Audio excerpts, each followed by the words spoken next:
This story began in the Empire of Lanark, at the residence of Grand Duke Winthrop. Two women in almost identical uniforms stood next to each other and were asked if they were the new nannies, Bella and Evelyn. The question was asked by a gray-haired man in a black suit, who introduced himself as the butler of the Grand Duke's residence, Alan.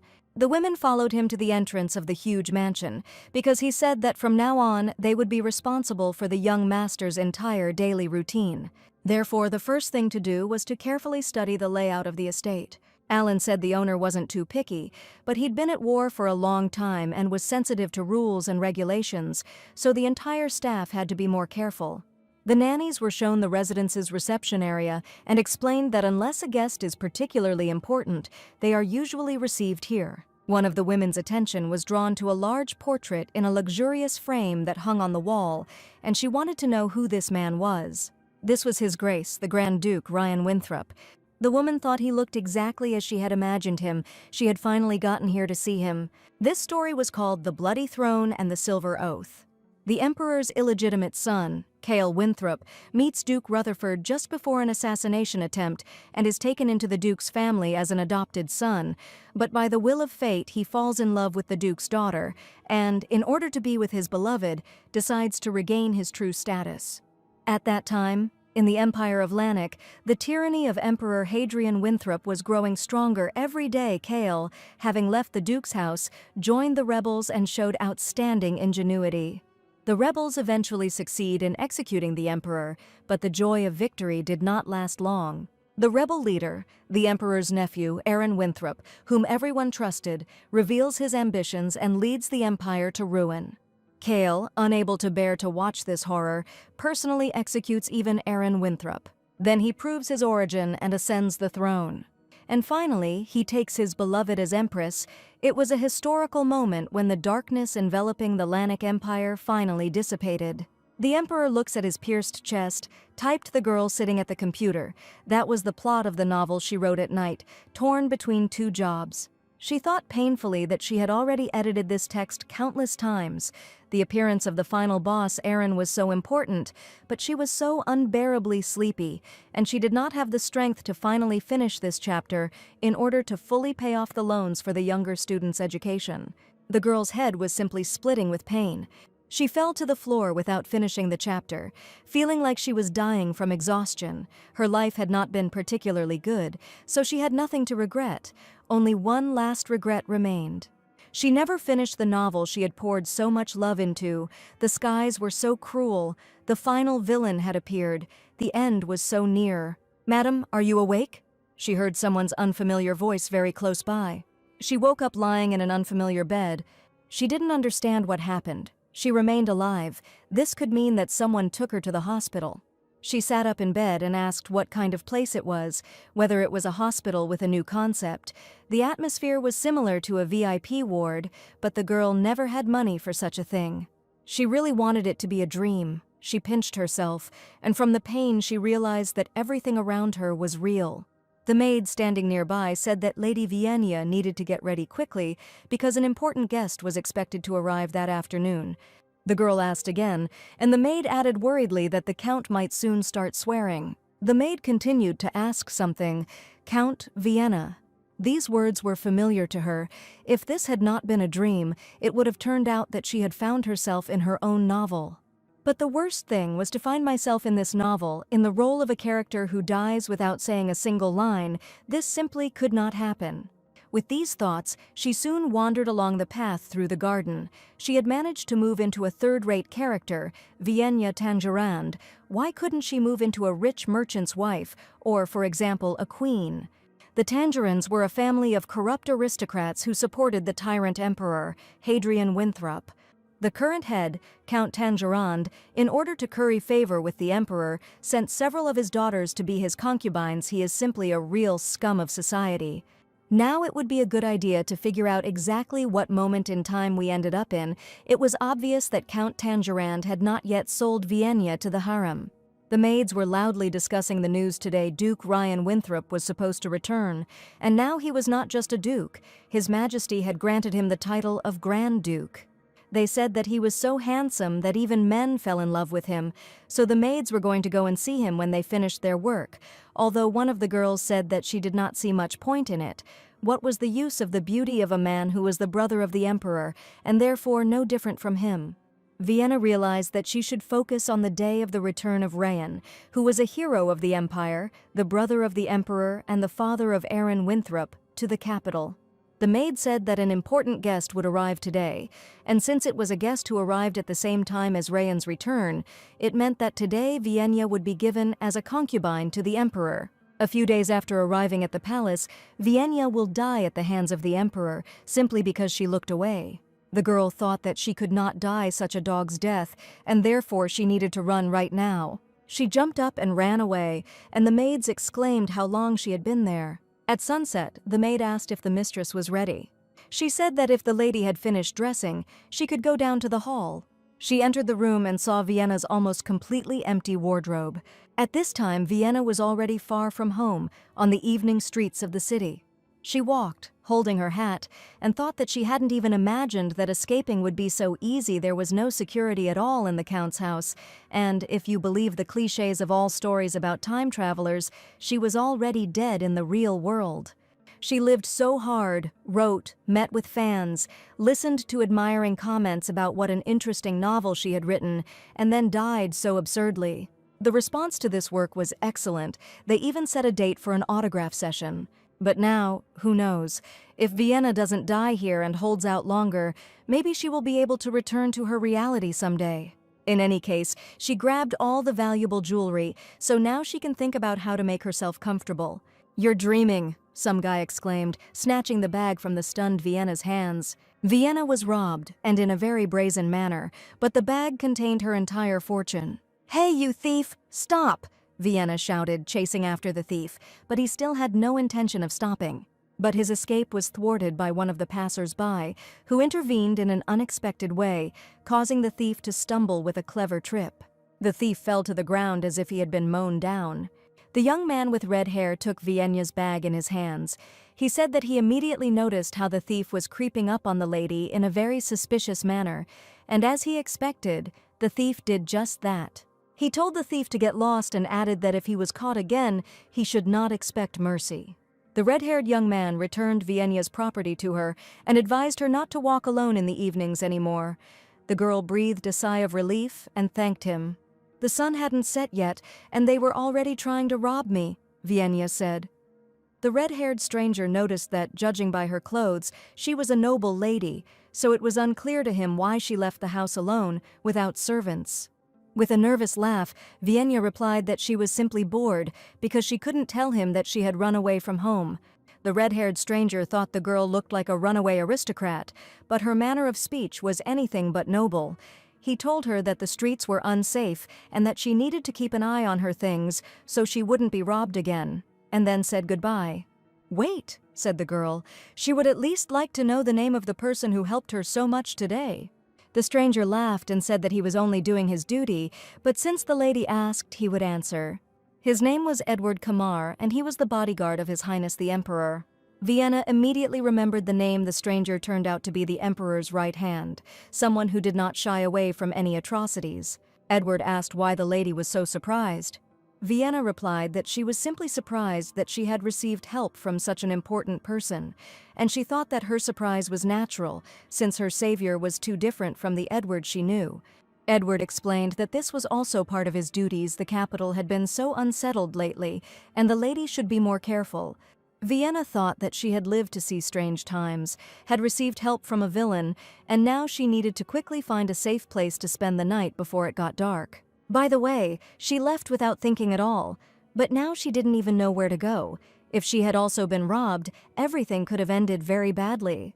Even though this was the world of a novel she had written herself, she could not know absolutely everything that was happening here. She only understood that a tyrant emperor was currently running amok here. In a feudal society where politics is in chaos, security is always a problem. The common people who have nothing to eat or wear will do anything to survive, and so Vienna needs to think carefully about where to go to survive herself. The main characters of the story were still children, and the Duchy of Rutherford, where they live, is closely connected to the Count of Tangerine, so this was not an option first. It was necessary to find someone who did not know the Count and Vienna. The girl thought that such a character really existed. And this was the Grand Duke Rayan, whom the maids had spoken of earlier. Adrian Winthrop, the firstborn who seized power in the Imperial Winthrop family, and his younger brother was precisely Rayan Winthrop. He was a hero who saved the country, a favorite of the people, but in the end he had to die unjustly at the hands of the Emperor. 10 years later, Rayan's son, Aaron Winthrop, driven by a thirst for revenge against the Emperor, will gather a rebel army and carry out his revenge. He will say that his enemy has no idea how long he has been waiting for this moment, and, consumed by madness, will continue the endless slaughter. "It's almost over now, father," he will declare, for his goal was to destroy the Empire. This was the emergence of the true villain hiding in the shadow of the tyrant emperor. Due to the emperor's jealousy, Rayan always remained on the border, so he hardly knew Count Tangerine.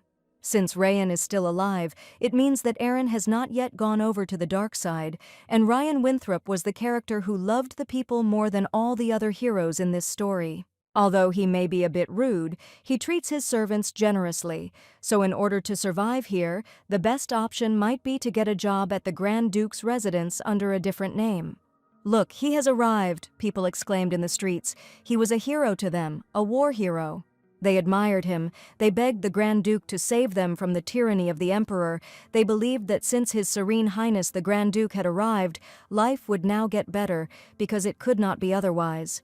The hero of the Lannic Empire's war, Grand Duke Rayan Winthrop, looked at all this and thought that it had been a long time since he had returned to the capital. He could not have imagined that during this time the Emperor's reputation would deteriorate so much he did not know what his brother had planned. People waved their hands after his horse, asking him to take care of them, the common people.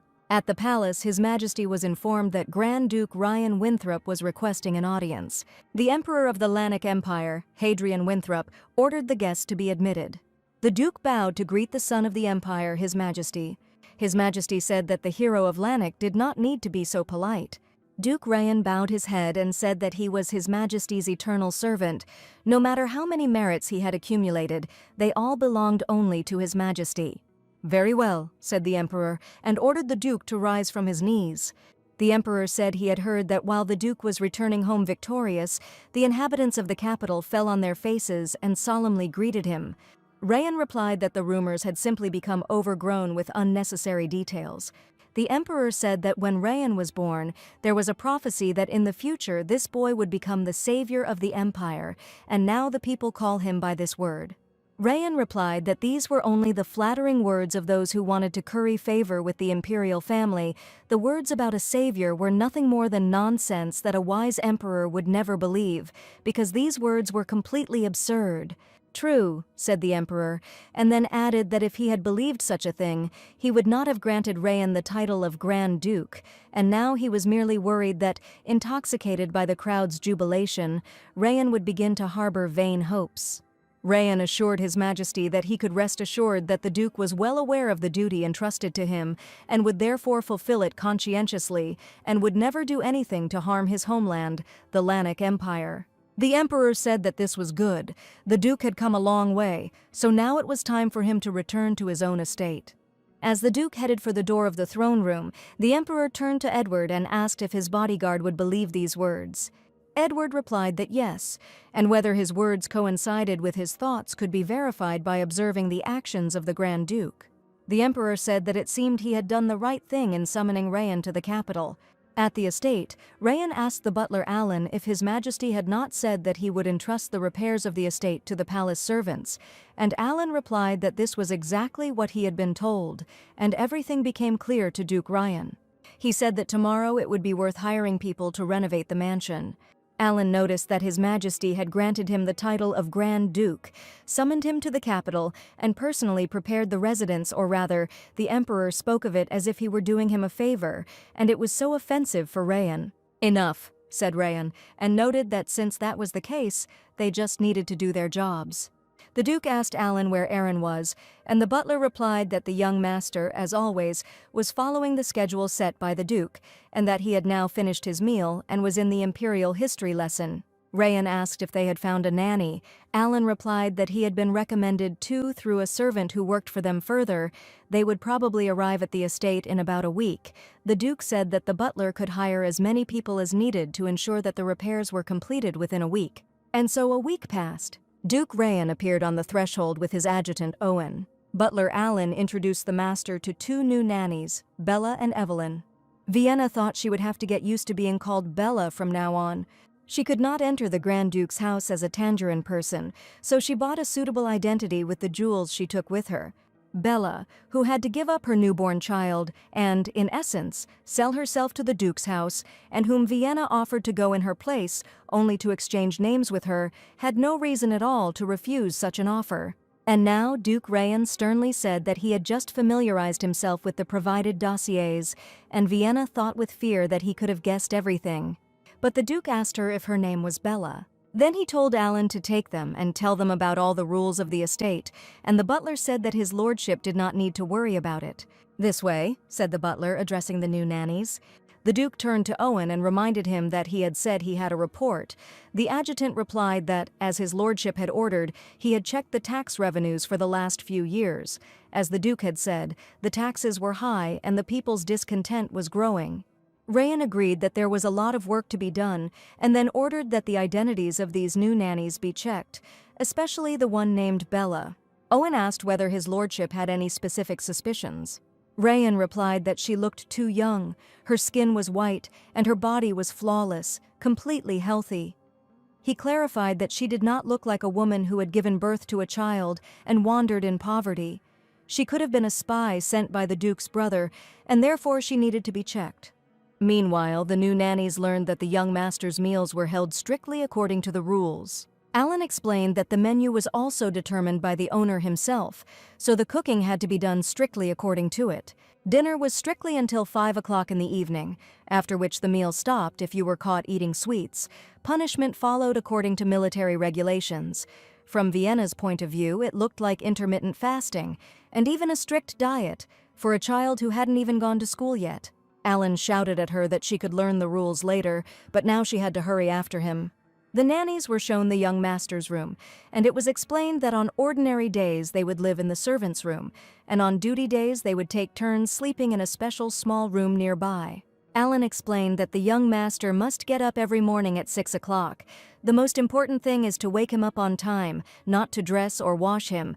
The owner of the estate is very pedantic, so there should be no lateness. Evelyn bowed, folding her arms across her chest, and said that she would follow these rules no matter what happened. Vienna remembered how to bow here. She repeated the second nanny's gesture and promised Alan, the butler, to strictly follow all the rules. "Come on," Alan said, and Vienna thought that if she continued to follow the others, she would probably soon master the etiquette of this world. The three of them walked out of the mansion and across the large courtyard to inspect the training grounds. Soon they saw a wooden block, the kind they usually use to practice blows with cold weapons. Someone was training there now, under the advice to concentrate and hit harder. On the training grounds there was a small boy and an adult man who was giving orders. The boy was young Master Aaron Winthrop. Alan explained that young Master Aaron always works very hard to live up to the expectations of His Grace the Grand Duke. Vienna realized that this child was that very Aaron. It was very hard to believe that this little boy was the novel's main villain, Aaron Winthrop. She thought that she herself had made such a pure and sweet child a villain. As the author, she was simply a disgusting person.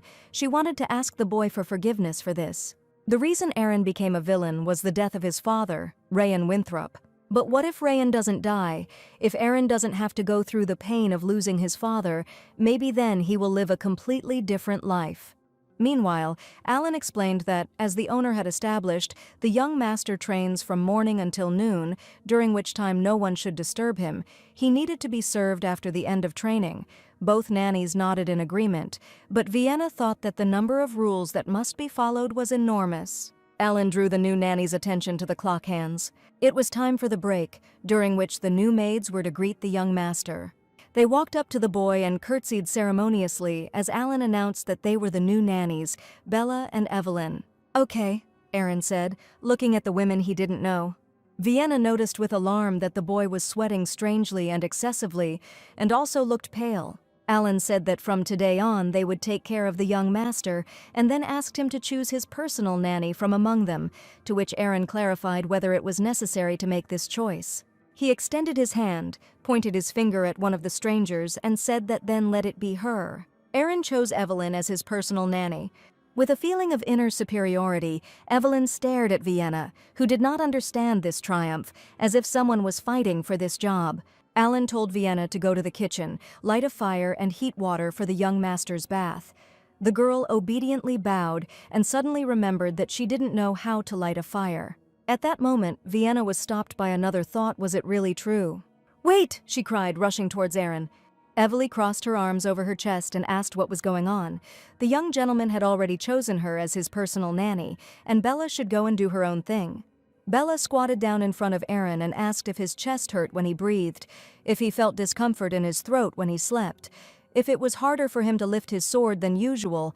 The boy asked in surprise how she knew this. Alan approached them and asked what was going on.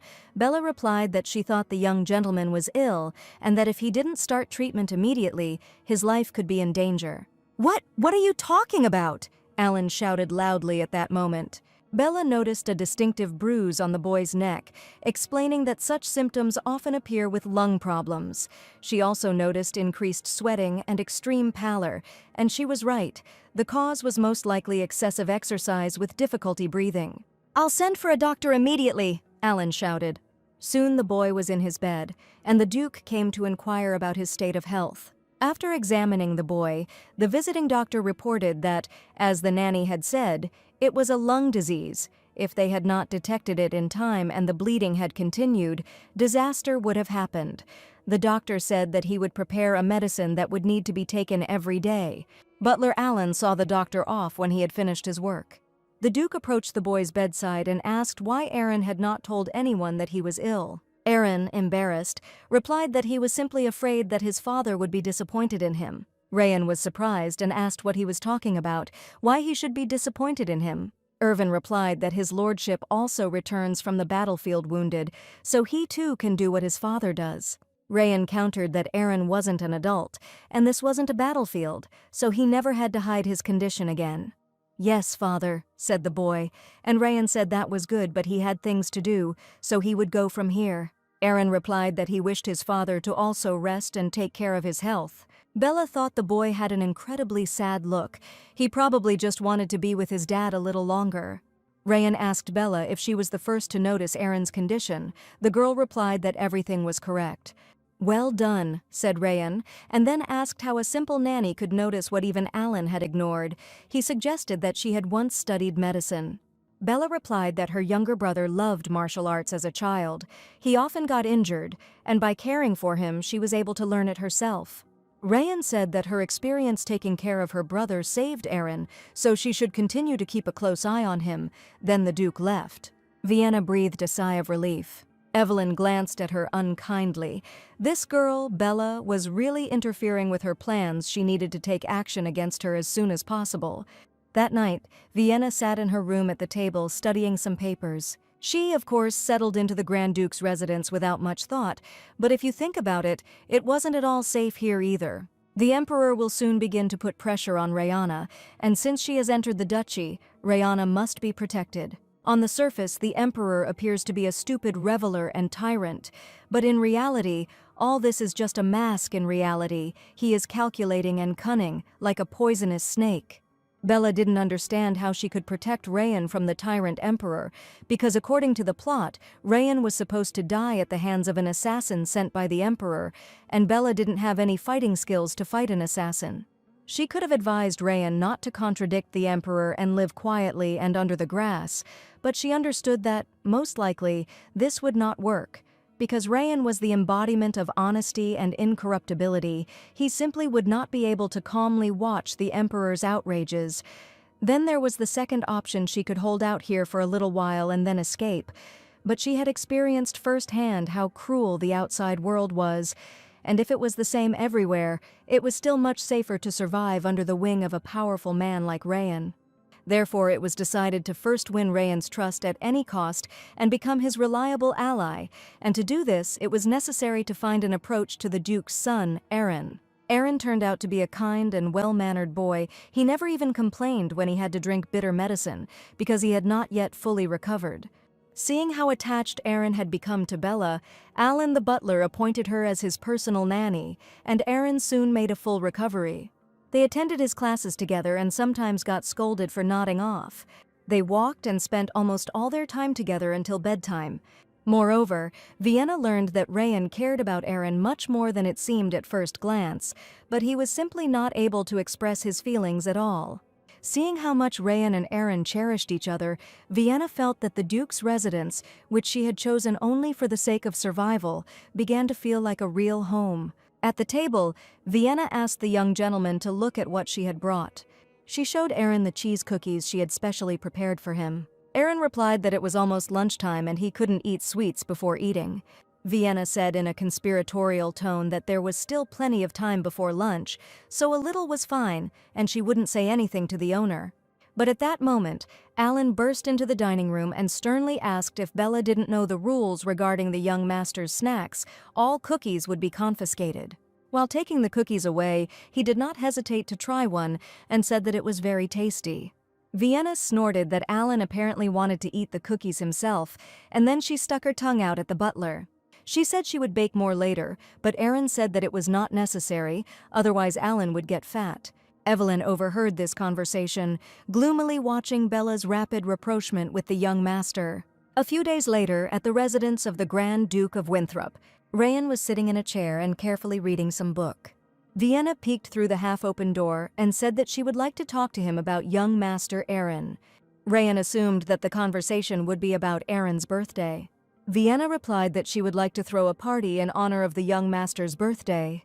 Rayan thought that he had been at the border for a long time and really couldn't celebrate Aaron's birthdays properly, so now he told Bella to tell him more about everything she had planned. The girl said that, like the master, all the servants also prepare gifts for the young master with all their hearts. Bella was going to bake a beautiful and delicious cake from the freshest ingredients. The Duke didn't have to worry about the food at the party either. She was planning to set a sumptuous table to make everyone happy.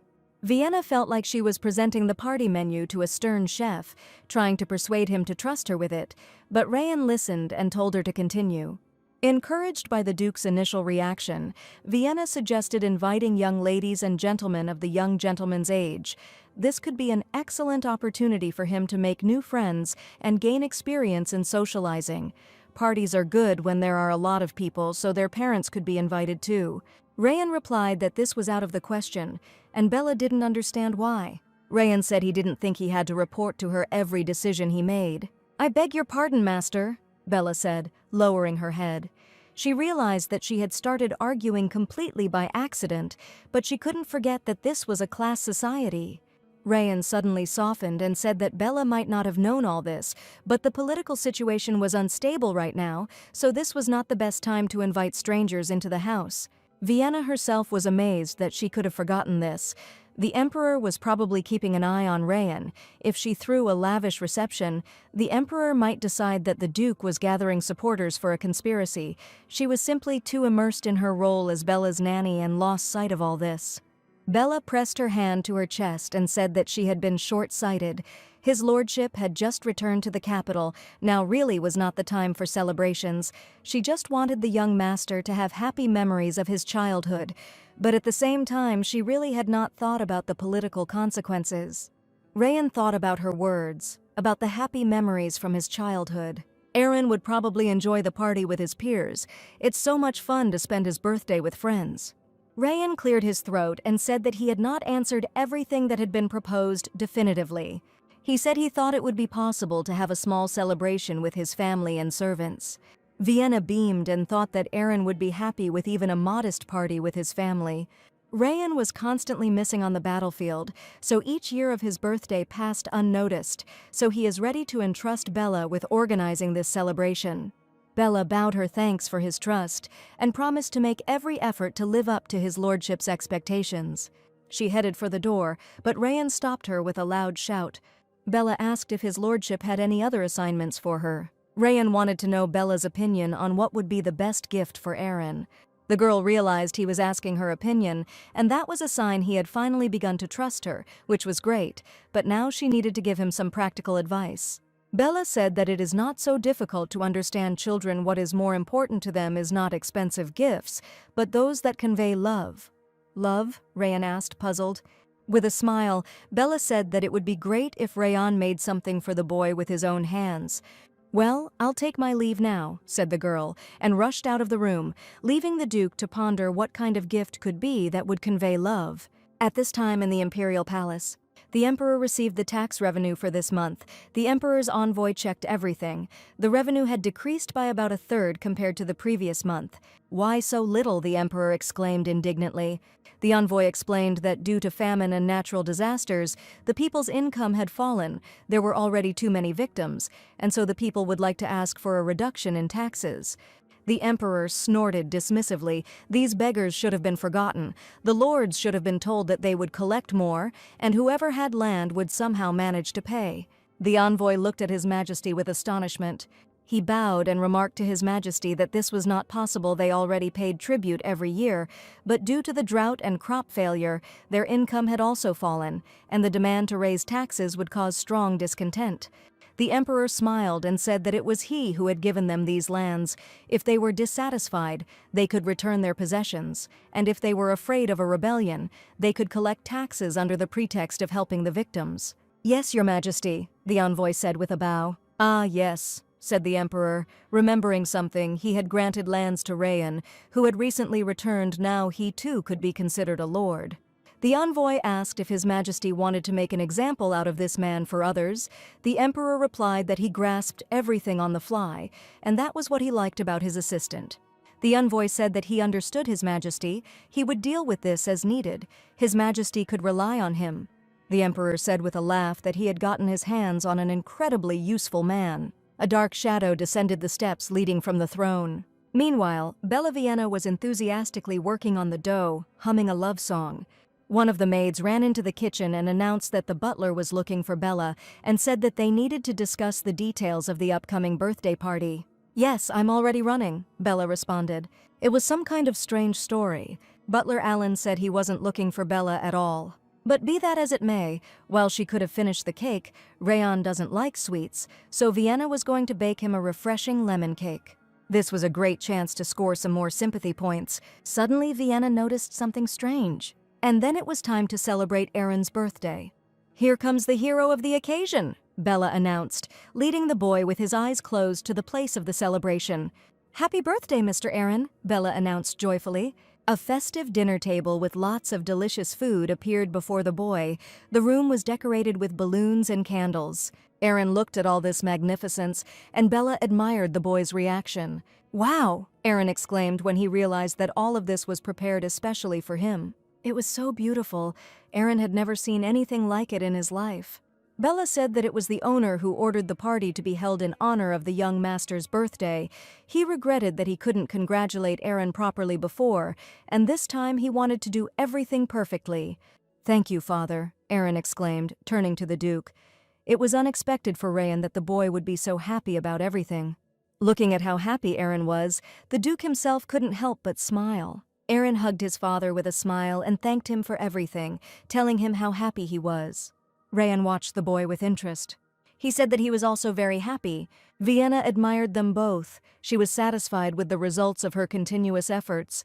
Now in this house it really felt like they were raising a baby here, whereas before it was impossible to tell whether this was a house or a barracks. Your Grace!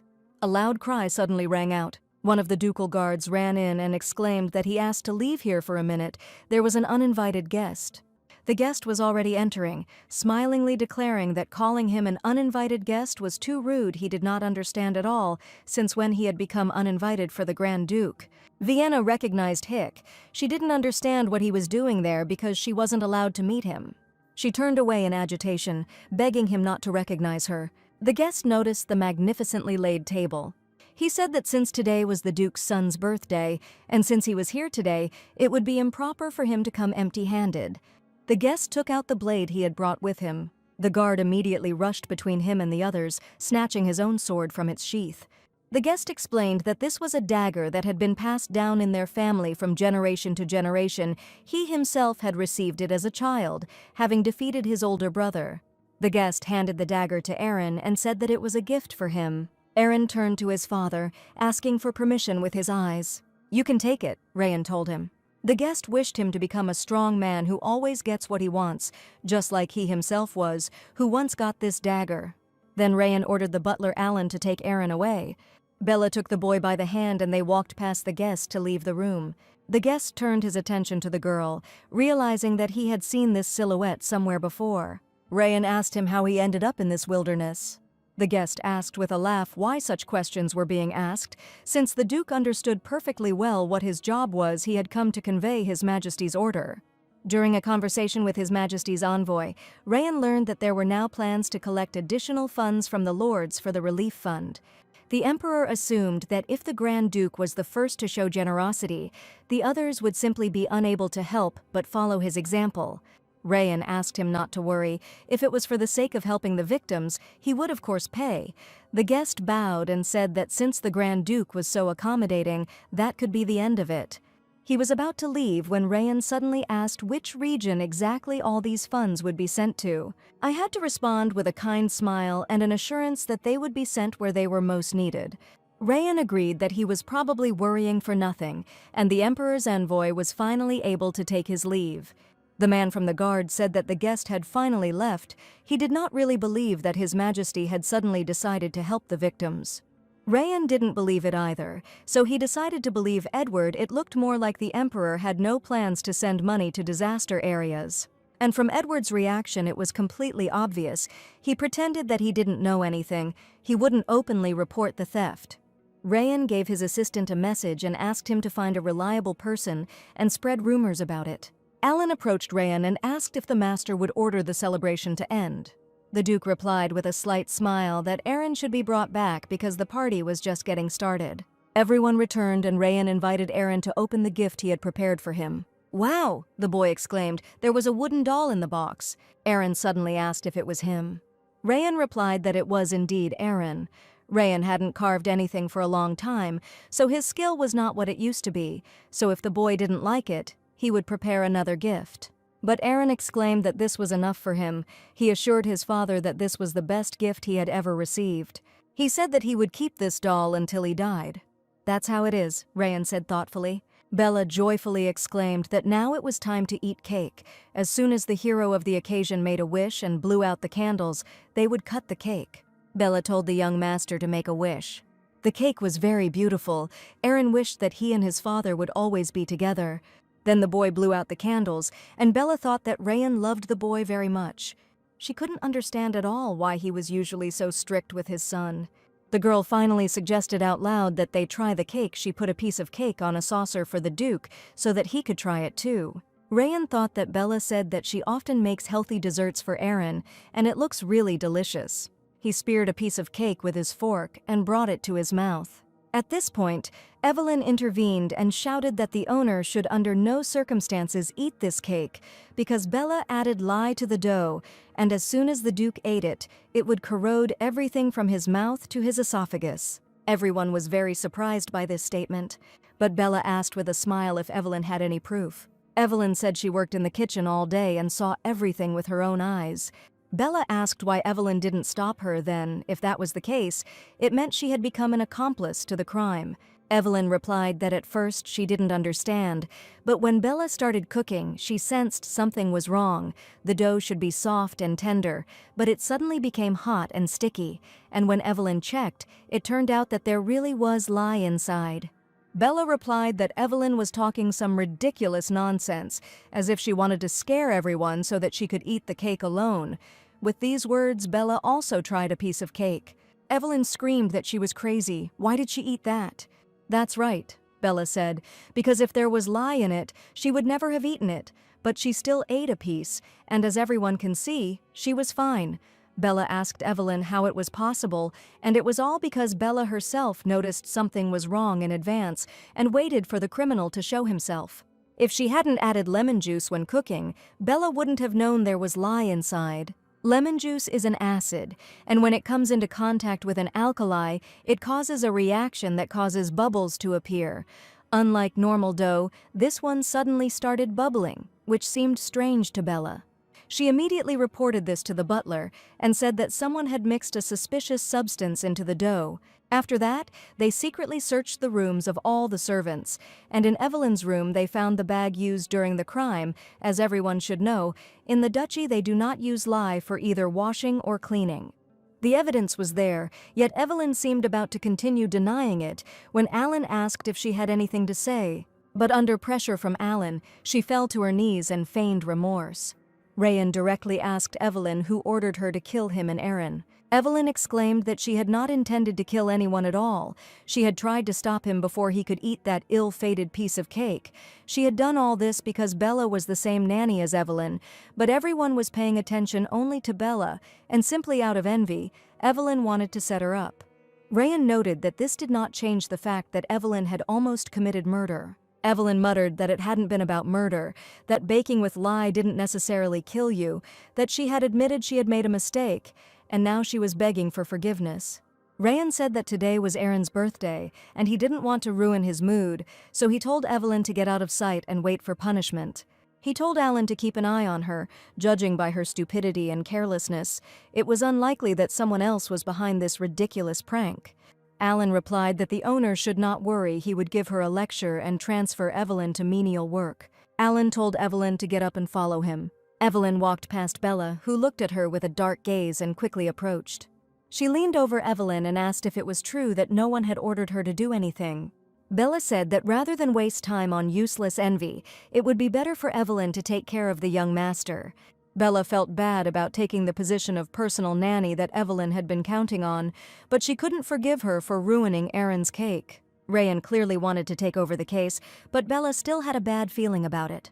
Rayan turned to the boy and apologized for making him go through this on his birthday. Aaron assured his father that it was okay. He still had a lot of fun today. It was the best party ever. Rayan thanked him for such words and promised to organize an even more grandiose celebration next year. But now it was late. It was time for Aaron to go to bed. Aaron said goodnight to his father and was about to leave, but Rayan stopped him. Or rather, he detained Bella, who was seeing the boy off. The girl asked why he called her, and Rayan wanted to talk to her about the doll that he gave to Aaron and which he clearly liked. Of course, Bella answered, and added that even she could see with what love for the young master this toy was made. "Well done," said the Duke, looking at Bella. The girl did not immediately understand why he used such a word, and then she guessed that this was Rayan saying thank you to her. Apparently he was just shy, so she said that all this was not worth gratitude, and she needed to go to the young master. Smiling at each other, Bella and Aaron headed towards the exit of the room. Rayan watched them go and thought that Aaron had become very attached to Bella, so for his own good, this whole incident could be hushed up quietly if they made a fuss. The servants would become even more jealous of this girl. Meanwhile, Edward returned to the imperial palace, and now the emperor clarified what Rayan had asked. It turned out that he was asking where the collected funds would be sent afterwards. Edward replied that it was not an idle question. The Duke was genuinely interested in it. The emperor then asked Edward if he knew why the fish were huddled together in front of him, and Edward suggested that it was because His Majesty was feeding them. "Do you think so?" the emperor asked again with a smile. "And now?" he asked and lowered his hand without food into the water, and the fish still swam to him. Even without food, they continued to swim up, or rather, it was only necessary to pretend to be kind, and they would immediately gather in anticipation of profit, even if in the end these fools got nothing. Edward also understood this perfectly well. He promised His Majesty to find someone who would help him, pursuing his own benefit, a pawn that could be used and thrown away. The emperor said that after all, the enemy of his enemy, Edward was much better than his pathetic brother. Edward replied that only His Majesty appreciated him at his true worth. Then the emperor said that it was time for Edward's father to come to his senses. Too, he had heard that Edward's brother had also married, it seemed, the daughter of the Marquis of Solan. The lands of Marquis Solan are very vast, and the harvest there is very good. It seems that this time these fools decided to use their brains. The emperor said that God be with him, with everything else. But it was better to learn this because Edward was no longer a boy. It was time for him to start his own family. Edward replied that for him only His Majesty existed. No one dearer than the emperor would ever appear in his life. The emperor said that Edward was still incredibly naive. If he imagined that his brother had married all these women out of great love, the union of families had always been a union of forces. If Edward really wanted to serve the emperor, he must bring a woman who would be useful. Count Gale's sister arrived at the palace today with her brother, and the emperor ordered Edward to go and have a few words with her. Edward tried to object awkwardly. Then the emperor said that if he didn't like Sister Gale, since she was already here anyway, maybe he should have some fun with her himself. Edward bowed and said that he would go himself. The emperor ordered the maid to serve the two tea and dessert. He also ordered her to stay there until the end of their conversation, so that she could later report how much time they spent together. The emperor believed that a dog would never run away if you held it tightly by the leash. At this time, an assistant was reporting to the Duke of Rayan at the estate. He said that he had found out everything. His Majesty was sending Count Gale to the Vinard region, where a strong earthquake had occurred just over a month ago. Rayan said thoughtfully that if the disaster had happened more than a month ago, then by now almost everything should have been restored there, so new collections were suspicious.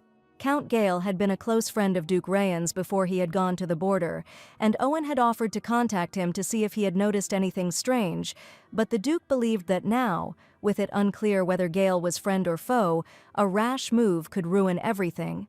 It was at this moment that Alan entered and announced that Count Gale and his son had arrived. Rayan thought it was too sudden and the timing too perfect. He told Owen to wait here. A meeting with Gale might give him some clues as to what to do next. Count Gale burst in with a laugh and a declaration that they hadn't seen each other for a long time. Then he remembered that Rayan was now the Grand Duke and suggested that he should now address him only by his title and call him His Grace.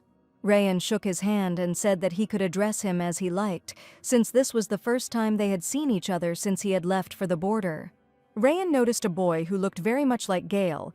It turned out to be the son of the Earl, whom he doted on. The boy's name was Lennon, and the Earl told him to greet the Grand Duke. The boy turned away gloomily, not reacting to his father's words. Rayan said everything was fine and told Alan to introduce Lennon to Aaron. Alan turned to young Mr. Lennon and asked him to come with him so that he could introduce him to his young master. The boy went with him with a haughty expression on his face. In Aaron's room, Bella was helping her charge get dressed. She told the boy that she would leave the milk there to drink later. Aaron was so incredibly sweet, just an angel. I just wanted to hug him and kiss him. And Bella was completely satisfied with the result of her own work. There was a knock at the door, and Alan and another boy entered, whom the butler introduced as Mr. Lennon, the second son of Count Gale, a close friend of His Grace the Grand Duke. "Hello, I'm Aaron," the boy said, approaching the guest, who stood with a gloomy expression on his face. Lennon snorted in displeasure and turned away. Bella watched this behavior with some confusion. Alan told her that he had to serve Count Gale, so he was leaving young Master Lennon in her care. Bella replied that he did not need to worry. She would look after both gentlemen well. The original story only said that Count Gale was one of those who betrayed Rayan and went over to the Emperor's side. The Count clearly came on business. Bella would really like to find a way to eavesdrop on their conversation. Meanwhile, Lennon looked around and snorted dismissively. There was nothing special about the Grand Duke's estate. Lennon was already in such anticipation. In his county, everything was arranged better. There were no decorations anywhere, only junk. Something on the shelf made Lennon smirk. He picked up Aaron's favorite mug and asked if he was still a baby if his mug had a chick on it. It was so childish. Lennon simply took the mug and threw it aside like it was a piece of junk. Bella managed to catch the mug in midair and prevent it from breaking. Her 20 years of experience raising children told her that this child was a completely uncontrollable golden boy of the highest order. Then Lennon opened the book, flipped through a few pages, and declared that it was a story about the war and that there couldn't be anything interesting in it. "Boring," Lennon said, and the book also flew to the side. Bella also managed to catch it. She thought that it was a trifle for her. "You're just shirking your cleaning duties this way now," Lennon said, looking at Bella. The boy angrily began to throw objects around. Bella was quite adept at catching everything Lennon threw. "I thought that was it," the naughty boy exclaimed, and when Bella's hands were busy, he threw a sharp writing pen at her. "Stop it, Lennon! Don't you dare hurt Bella!" Aaron shouted, while Bella caught the pen with her teeth, since she had been dealing with two typical younger brothers since childhood, so this was a piece of cake for her. But when she was struggling to balance with everything she had already caught, the very same jug of milk that she had left for Aaron flew at her head. "Young master, please hold this," she asked Aaron, while Lennon laughed at how ridiculous she looked.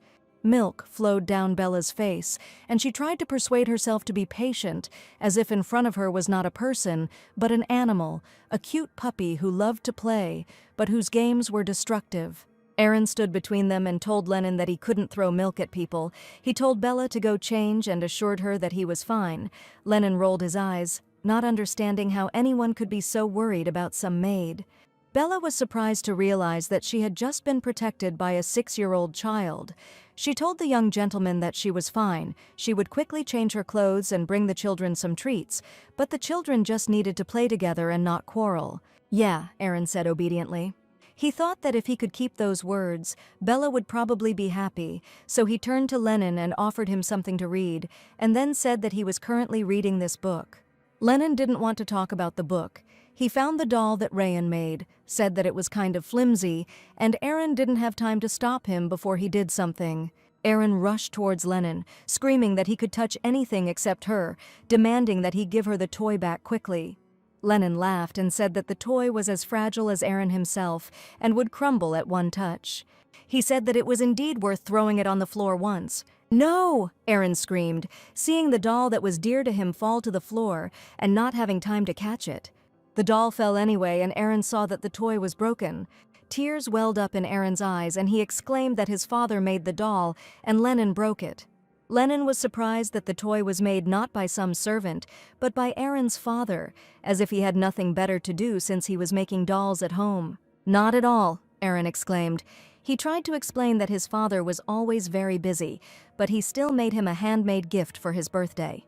Lennon laughed evilly. He declared that the Duke was not busy with anything. Lennon's father had already told him everything. The Duke had fallen out of favor with His Majesty, after which he was exiled to wander the outskirts, and now he was sitting under surveillance, quiet as a mouse. Aaron shouted at Lennon not to dare insult his father and rushed towards him with his fists. At this time, Rayan and Gale were sitting opposite each other in the living room. Gale said that he and Rayan had grown up together, so he understood perfectly well what kind of person he was, but times had changed, and if you wanted to save your life, it was better not to contradict the will of His Majesty. Rayan wondered if his friend had come to lecture him. Gale replied that this was not a lecture. He was saying all this only because he was worried about Rayana. He suggested that Rayana think about why His Majesty constantly mentions the prophecy about Rayana, where he should act as a savior. The more the Emperor is on guard, the more careful he should be. Rayan replied that when he left here, Gale, like himself, was full of ambition. Rayan could not even imagine that he would turn into a weakling who bowed his head before the power of the Emperor. Gale exclaimed that such a noble man as Rayan simply could not understand his worries, but he too should think about his son, because he could not allow Aaron to grow up without a father. Rayan looked at his interlocutor with a very gloomy look. Bella heard this conversation in raised tones when she went to change her clothes. She realized that they were arguing, that they were talking about the fact that Aaron could grow up without a father. Did the Emperor really already intend to kill Rayan? This could mean that Gale is the same aristocrat who, in the original novel, acted on behalf of the Emperor and raked in a huge amount of money for himself. Rayan, having learned that the Emperor was behind him, made the matter public and finally fell into disfavor, but it was not specifically written who exactly the Emperor used. Perhaps it was Gale. Then this meant that the storyline in which the Emperor kills Rayan had already begun. Bella thought that she had to stop it, but she didn't understand how she could do it, how she could stop it, because she and Rayan were not that close yet. Suddenly, the girl heard screams coming from Aaron's room. The arguing men also heard the cries of their children. Bella didn't understand what had happened, but she couldn't rush off to deal with it right away. She had said she would go change and get something to eat. If she came back like this and empty-handed, she would arouse everyone's suspicions. First, she needed to change quickly. She saw that Rayan and Gale were gone, so the kids should be okay. Gale quickly opened the door to the children's room. From the doorway he asked if Lennon was okay. Lennon stood in the middle of the chaos and burst into tears. He began to loudly complain to his father that this boy had hit him. Gale began to comfort his son, holding him close. Aaron was silent, only glancing sideways at this scene. Rayan asked Aaron what happened here. Aaron looked away and explained that Lennon was the one who threw his favorite toy on the floor first. Rayan realized that the boy was trying to protect the doll he had given him for his birthday. Gale said indignantly that it happened because of some doll. It broke and broke. There was absolutely no need to bring the matter to a fight over such a trifle. He would simply order the servant to buy a new one for Aaron.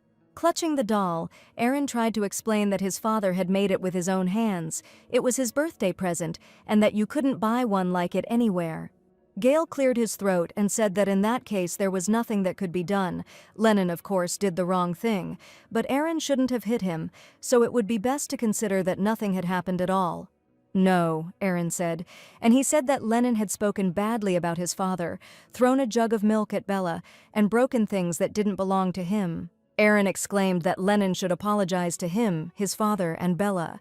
Lennon angrily retorted that he was only repeating what he had heard, that he saw nothing special in it, and that he certainly did not understand why he should have to apologize to some maid.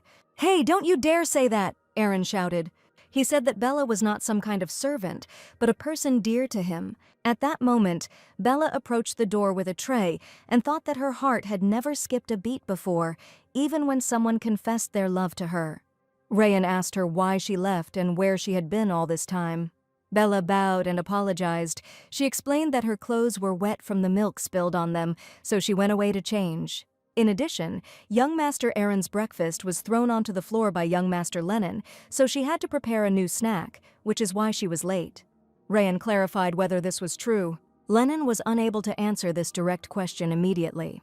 Gale asked his son why he had done such a nasty thing, and then told him to immediately apologize to Aaron. "Sorry," Lennon said with a grim expression. Gale said that given the current situation, he and his son should not stay here any longer, so they would go. "Wait," said Rayan, and ordered Count Gale to be more careful in the future and not to say nasty things about others in front of the child. The guests left the room, and Rayan and Bella stood and watched them go. Bella turned to Aaron and asked where the young master was.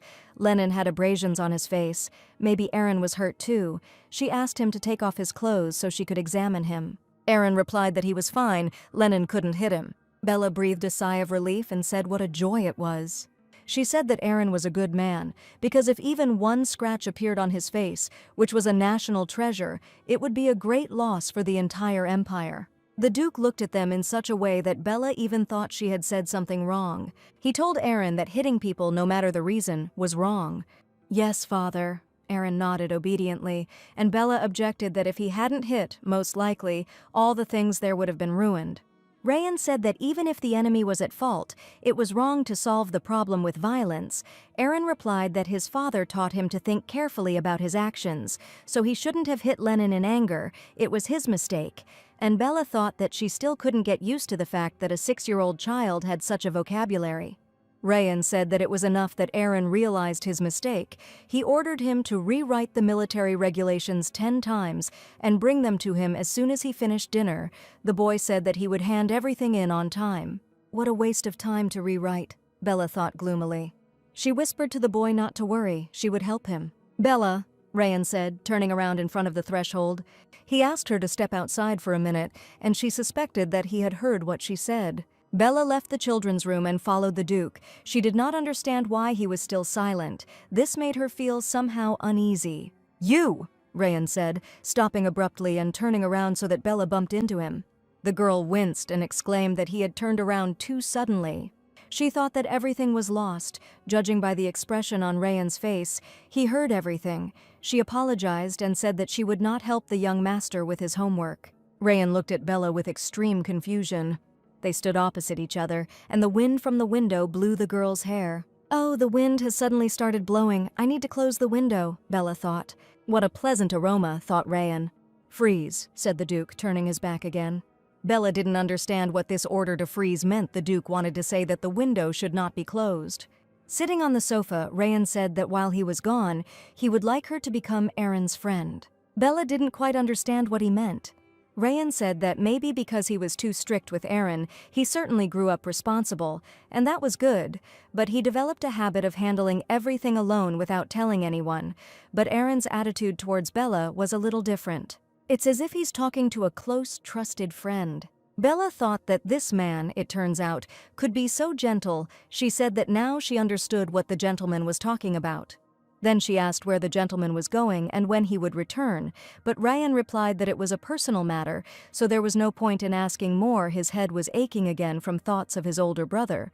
Bella asked if the master was accidentally planning to leave Aaron in the dark about this, although the young master would probably try to keep it a secret again, but if the Duke suddenly disappeared again, he would be very worried and sad in his heart. Bella stated that even if the Duke couldn't tell her anything, he should definitely tell young Master Aaron before leaving, and she could simply ask Aaron about it later. Rayan said he was going to Vinard for a few days, a disaster area where a pretty strong earthquake happened about a month ago. Bella thought that if this was a disaster area, then her worst guess was correct. It looked like the Duke was coming to check whether the aid money would actually reach the people. Bella asked if she could inquire as to the reason for his lordship's journey to such a distant place, but the Duke replied that she could go. Bella bowed respectfully. She walked down the hallway and thought that Rayan should not follow the original plot under any circumstances. First, Bella had to summarize the contents of the original, which she did in the evening. The Emperor, under the pretext of helping the affected area, allocates funds, then bribes bandits to stage the theft of the transported money. So the Emperor, having seized power, silences everyone under the pretext of an investigation, and Rayan, having learned the truth, accuses the Emperor in front of his vassals. After this, the enraged Emperor completely isolates Rayan politically and sends him back to the border and kills him there. This whole plot now incredibly infuriated Vienna Bella. She did not understand why she wrote it all out like that. Suddenly a sudden thought struck her. A great idea came to her mind. When morning came, the Duke asked Owen if there had been an answer. Owen reported that Lord Colin, the ruler of Winard, had given an exact date. He said that in exactly a week they would meet at the estate of Count Gale, and together they would transport the aid supplies. Rayan said that he then needed to go to the palace immediately. He asked if all the funds intended for His Majesty had been checked. Owen said that after checking they were placed in a warehouse so they are safe. Suddenly there were screams. Someone was shouting that a fire had started, that the warehouse had caught fire. Rayan and Owen rushed to the window. They did not understand where the fire had suddenly come from. People were rushing around with buckets, trying to put out the fire. No one understood what it was, how it started to happen. The Duke asked Alan if there were any casualties. The butler replied that, fortunately, there were none, and the fire was almost completely extinguished. Rayan ordered that the fire be quickly extinguished completely and the premises inspected. He himself entered the warehouse, making sure that it was mostly smoke. Almost everything inside was intact, and the humanitarian aid was also in order, but something was still not right. Rayan's attention was drawn to a white sheet of paper. He took the note and read what was there. Rayan had seen this handwriting somewhere before, but he couldn't immediately remember where. Later, in his office, Owen reported that the results of the investigation into this fire showed that the initial source of the fire was a haystack at the entrance to the warehouse, and then the fire spread to the wooden gates of the warehouse and quickly spread. Nothing suspicious was found on the warehouse guards or people entering and leaving it. Rayan clarified what exactly the guards said. Owen replied that Bella had gone into the pantry once, but other than her persistent attempt to feed everyone her ugly cookies, there had been nothing suspicious about her behavior, and they also said that her clothes were quite expensive. Rayan realized that Bella had come after all, and he just caught himself thinking that he had seen this handwriting somewhere before. Now he realized that it belonged to Bella. The fire started shortly after Bella left the warehouse. About 15 minutes after the fire started, Bella also ran to put it out. Rayan thought that she had started the fire on purpose because she was not allowed to enter the warehouse. If the fire started 15 minutes after she left, then it becomes perfectly clear what exactly happened. Bella added a flammable substance to the cookies, making them look like they should never be eaten, after which she offered them to the security guards on duty at the warehouse. As expected, they immediately refused because of the clearly strange smell and appearance. In the end, Bella left the cookies, telling them to eat them later, and hid nearby and, throwing a match on the cookies, set the warehouse on fire. and then, pretending to help put out the fire, she, as planned, left a note in a prominent place. Owen asked why his lordship had such an expression on his face. Rayan said that nothing like that was going on, and then asked how the investigation into Bella that he had ordered earlier was going. He wanted to know if they had found anything suspicious. Owen replied that they had not been able to find out anything yet. They went to where Bella lived and met with her relatives and neighbors. Most of their information coincides with the information received from Bella herself, but the only strange thing is that her husband and child left the village where they went, which is still being clarified. "I see," Rayan said, thinking that arson was bad and that she should be properly punished for it. But after reading the note, he no longer felt like punishing her. The note stated that all the funds raised for aid would be taken away by bandits bought by the emperors. Rayan couldn't understand how Bella could have learned about the aid funds raised by the nobility. Even if she had received some information, she definitely couldn't have known about his brother's plan. He assumed that the girl was trying to tell him this, even by starting a fire, because she knew that the Duke was investigating this matter, so first of all he needed to meet Bella and talk. He asked Owen where Bella was now. The assistant replied that she was probably watching the training of young Master Aaron now. He could have called her here now. Rayan said that he would go there himself and see Aaron at the same time. Owen wondered if his lordship suspected Bella, although if he did, he would have her arrested immediately, and it was very strange that he himself was going to go to her. The training was in full swing. Aaron was successfully parrying blows and delivering some pretty strong ones himself. He had trained so hard. Bella stood nearby and watched, when suddenly she felt a strong urge to sneeze. She sneezed and almost dropped the tray. Bella thought that although it was still summer, suddenly goosebumps ran across her skin. Probably someone was talking about her now. Suddenly she saw someone's shadow appear on the path in front of her. It seemed like someone was standing behind her, and Bella turned around to see who it was. It was the Duke. The Duke showed the girl the note and asked if she had written it. Bella feigned bewilderment and asked what he was talking about. She didn't understand how he could know. Could he really recognize her handwriting? Ah, right, she remembered, because a few days ago she helped Aaron rewrite the military regulations. Bella looked at the teapot and thought that if the paper got wet, the handwriting would be impossible to read. And then she can just deny everything. "Sir, it's hot outside. Drink some water," she said, and began pouring water from the kettle into a glass. Rayan said he was fine, but the girl had already stepped towards him with a tray. At that moment, Bella tripped over a stone. The girl screamed and began to fall, dropping her tray with everything on it. During the fall, Bella knocked down the Duke, grabbing onto him. They fell onto the path next to the training ground where Aaron and his mentor were training. Bella began to ask for forgiveness because she only wanted to pour water on the paper, but as a result she brought the Duke himself down to the ground, and now she did not understand what to do. The Duke placed his hand on Bella's forehead. The girl didn't understand why Rayan was pressing on her forehead. The Duke asked how long she intended to lie on him. Bella apologized again and quickly jumped to her feet. She handed him a handkerchief and apologized for suddenly losing her balance. Rayan assumed that the girl did it on purpose. "No," Bella shook her head desperately. Rayan looked at her sternly and said that after dinner he was going to go to the palace. When he returned in the evening he would have questions for her, so she should think carefully about how she would answer them. He left and Bella exhaled.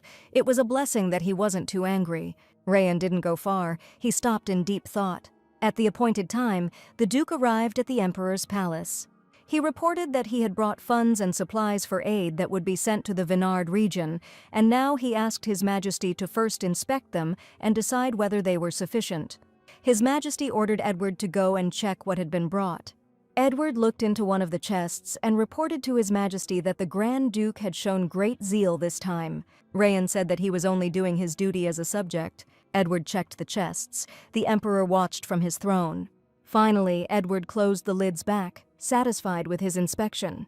He bowed to His Majesty and said that the Grand Duke's zeal would be of great help to the victims. The Emperor agreed that Rayan's concern for the people was not inferior to his own. Then he asked why the Duke had brought relief funds here. If he wanted to transport these funds, his army could take care of it. "No, Your Majesty," Rayan replied, because a few days ago he received news of rebels in the northwestern region, so he sent some of his soldiers to suppress the rebellion, and there were few troops left in the capital. He asked for forgiveness, but he was afraid that he would not be able to deal with the transportation of aid supplies. The emperor exclaimed that he was hearing about this for the first time, and asked why the duke had not reported to him about the movement of the troops. Rayan explained that he had assumed that His Majesty had already been informed of everything, and since it was a small-scale rebellion and the emperor had not expressed much concern, Rayan had assumed that he had secretly entrusted the suppression to him and had acted accordingly. The emperor agreed that he had been very busy lately, but since the duke had few soldiers, he would entrust the transportation of funds to help Gale. Rayan said that if he had no more assignments, he asked permission to take his leave. When he was about to leave, he heard someone call out to him. He turned around and, seeing Edward, asked what had happened. The emperor's assistant said that although the duke had been unable to take on the task of transporting the relief supplies, his face did not seem to express much regret. Rayan asked why he should regret it. Edward recalled that when he visited the duke's residence last time, Rayan asked him exactly which region all this money would be sent to.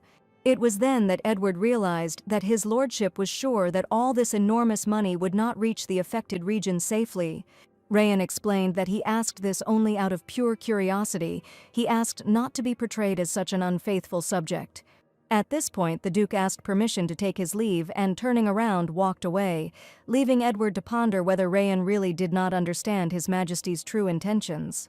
After all, it was Edward who had deliberately provoked a rebellion in the northwestern region in order to mobilize Rayan's troops and prevent them from interfering with the transportation of aid funds, in which, no doubt, they succeeded, but it was unclear why he had such an indifferent expression on his face then. It seems the time has come to put the spy into action. Night fell, and in that night the doubts that had plagued Bella only became more painful. The girl wandered from corner to corner, trying to figure out what to do and how to proceed. She suffered and thought that it was in vain that she helped Aaron with his punishment. Suddenly she saw that his lordship had arrived at the estate. Bella thought that this wouldn't do. Since she was already caught anyway, she might as well admit what she had to. And as for the rest, she would try to get out of it by inventing something. The duke's footsteps sounded closer and closer. Rayan was rapidly approaching.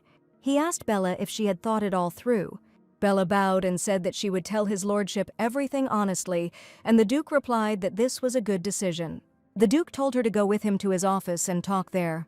"Sir," Bella told him when they arrived, and admitted that it was she who set the warehouse on fire and left the note, so she was ready to accept any punishment.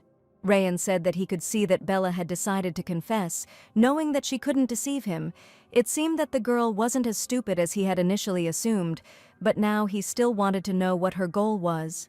Bella said she thought this method would be more effective in getting it into the duke's head than if she said it directly, so she set the warehouse on fire and, in the confusion, took advantage of the moment to leave a note and leave.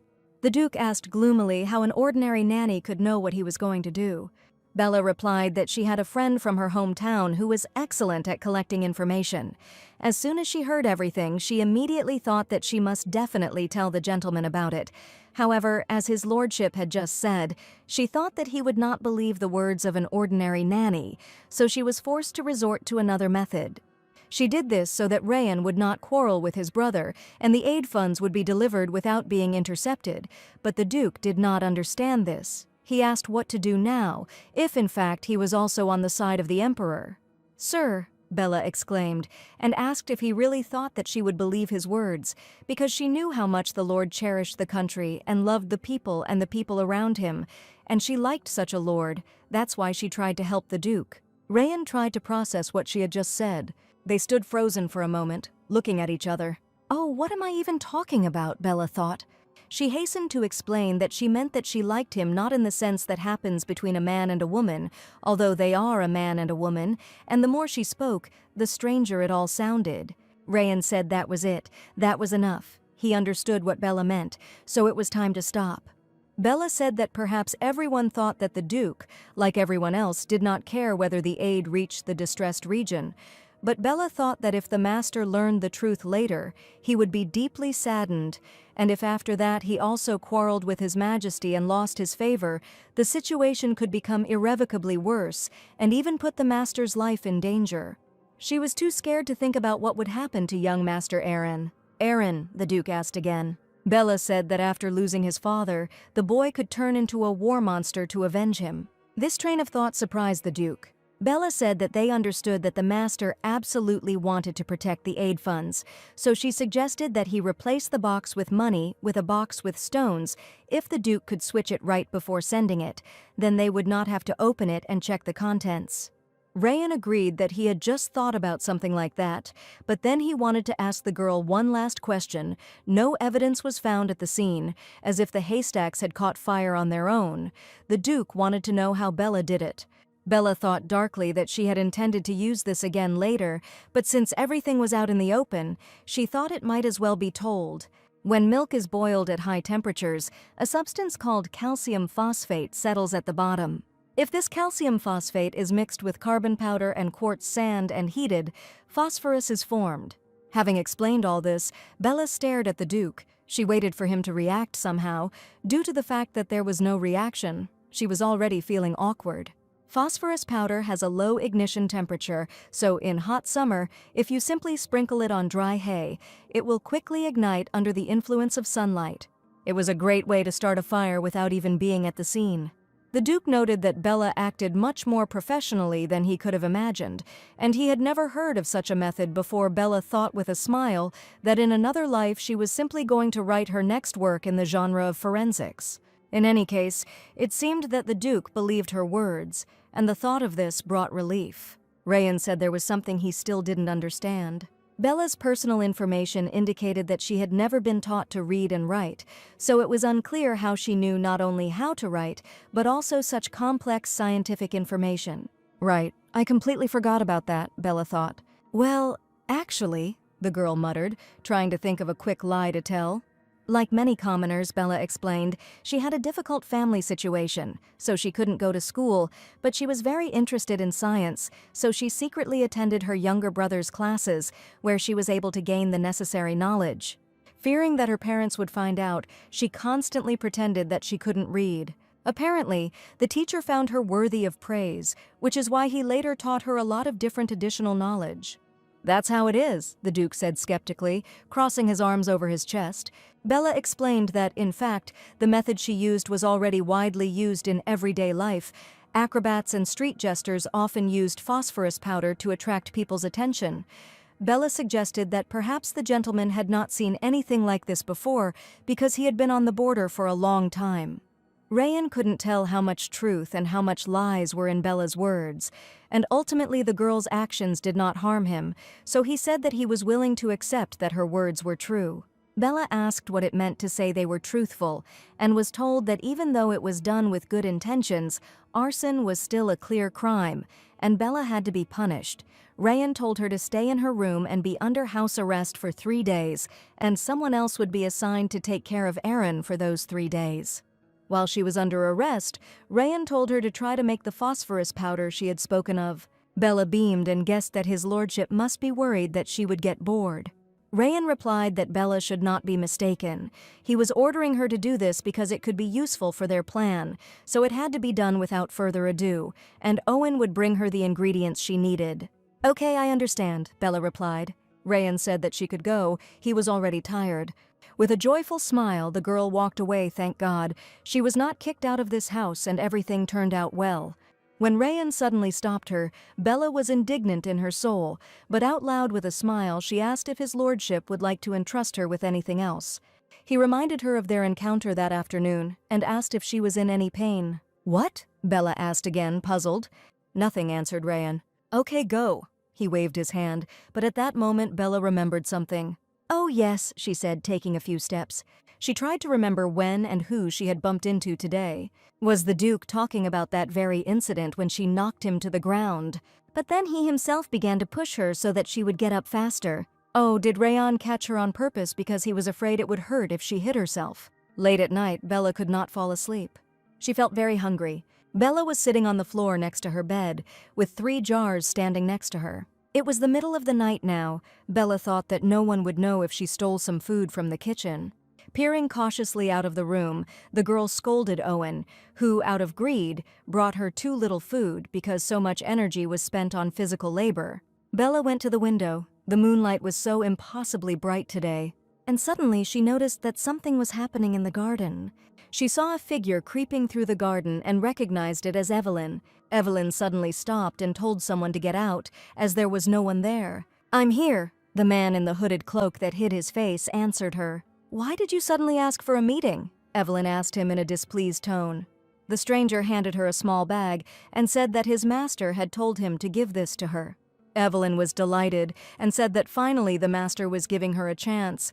With this, she would be able to get rid of that annoying girl, Bella. The stranger said that the master had told her not to do anything stupid and to wait quietly. He was extremely displeased to learn that Evelyn had been fired from her position as a nanny for doing such an obvious stupidity. He reminded her that the master was a ruthless and cold-blooded man. The moment the plan went wrong, he could order her to be killed. Evelyn replied that she also had her own plans and asked the stranger to convey her words exactly to the gentleman. She said that the gentleman should immediately prepare payment for the elimination of Rayan. Unfortunately, Bella, hiding behind the tree, could hardly hear anything. She was about to come closer when someone very close asked what she was doing there. Bella turned around sharply to see who was there. It was young Master Aaron, who asked if she was under house arrest. He wanted to know what she was doing here. Bella thought that it was good that she hadn't been caught. Eavesdropping probably wouldn't work. She needed to quickly take Aaron to his room. She put her finger to her lips, took the boy by the hand, and told him to follow her quietly. When they stepped aside, Bella asked the boy why he had left the house at such a late hour, and also where the maid who served the young master had gone. Aaron replied that he went out to go to the toilet alone because he didn't want to wake up the fast-sleeping maid. He couldn't even imagine that he would be able to see Bella. He rushed to hug the girl. "Bella, I missed you," Aaron said, clinging to his nanny. They hadn't seen each other for only 2 days, but he already missed her terribly.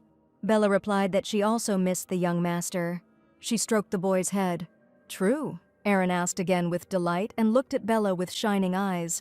Bella said that while she was locked up, she was wondering if the young master was eating well, if the teacher was scolding him, if he had a pleasant day, and she also sternly reminded him that according to the rules, the young master must be accompanied by a maid in the evenings, so next time he should not wander around alone. If some bad person captures the young master, how will Bella and the Duke feel? Aaron replied that he understood everything and would not wander alone anymore. Bella said that then let what happened today remain their personal secret. Aaron replied that since they had agreed, he would not tell anyone anything. They made a pact, holding each other's little fingers. Bella said that now they would go back.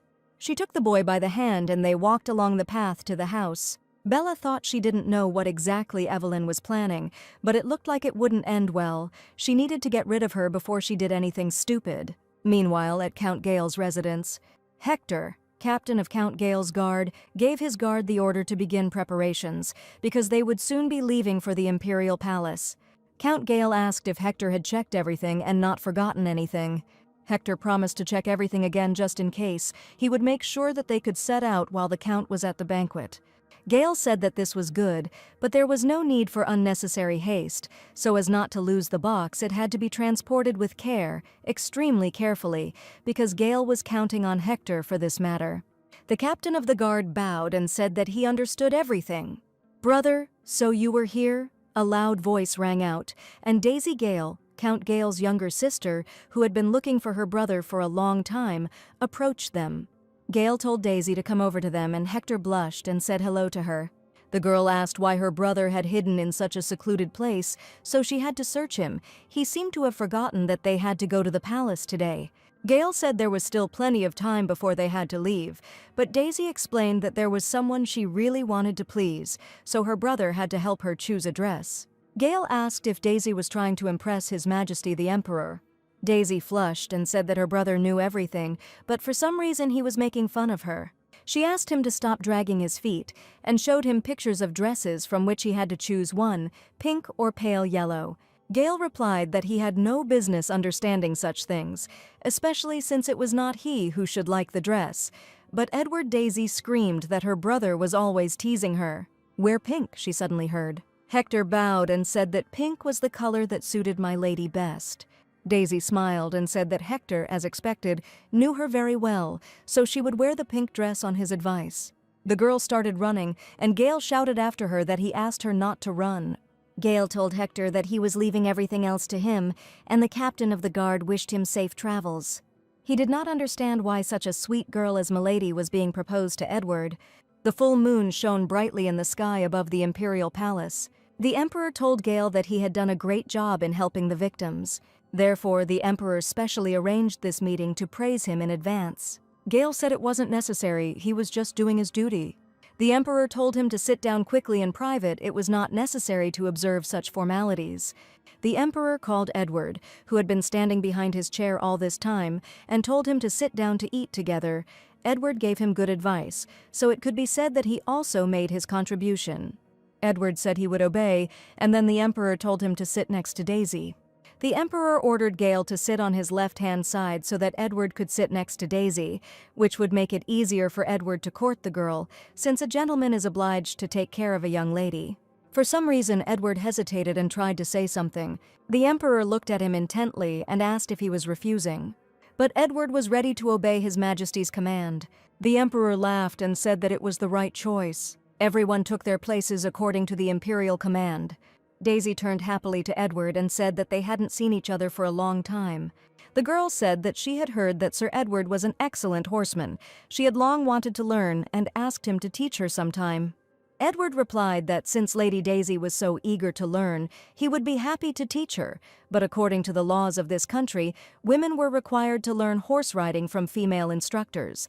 And since Edward was a man, it would be difficult for him to teach a lady. Instead, he may recommend a capable female mentor to her. "Thank you," Daisy replied politely, but she couldn't hide the disappointment on her face. Then Edward said that if my lady was still scared, she could come to him and he would stay by her side. Daisy was delighted and said that in that case she would count on him. The emperor looked at them and then remarked to Gale that his sister and Edward did indeed look beautiful together. The count replied that all this was thanks to the care of His Majesty. Then the emperor asked how the work he had entrusted to Gale was progressing. The count reported that everything was going smoothly, without any hitches, so His Majesty could rest easy. The emperor said that it was very good. He was very calm that Gale and Edward were working for him. At this time, the convoy with money was already on its way. In the camp where the accompanying party was resting, fires were burning brightly. One of the men standing guard greeted the returning Mr. Hector.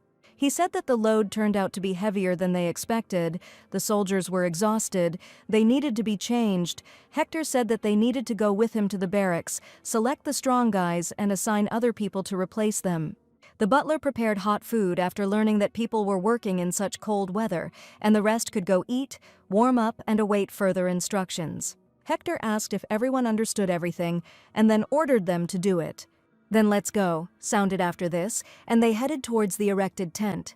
There were barrels and chests nearby, and a fire was lit in special burners. There was also a fire in the fireplace in the house to make it warmer. "Edward," said His Majesty, raising his glass of wine. "Yes, Your Majesty," Edward responded, rising from his seat at the table. The emperor said it was late and asked Edward to take Daisy home because he had something else to discuss with Gale.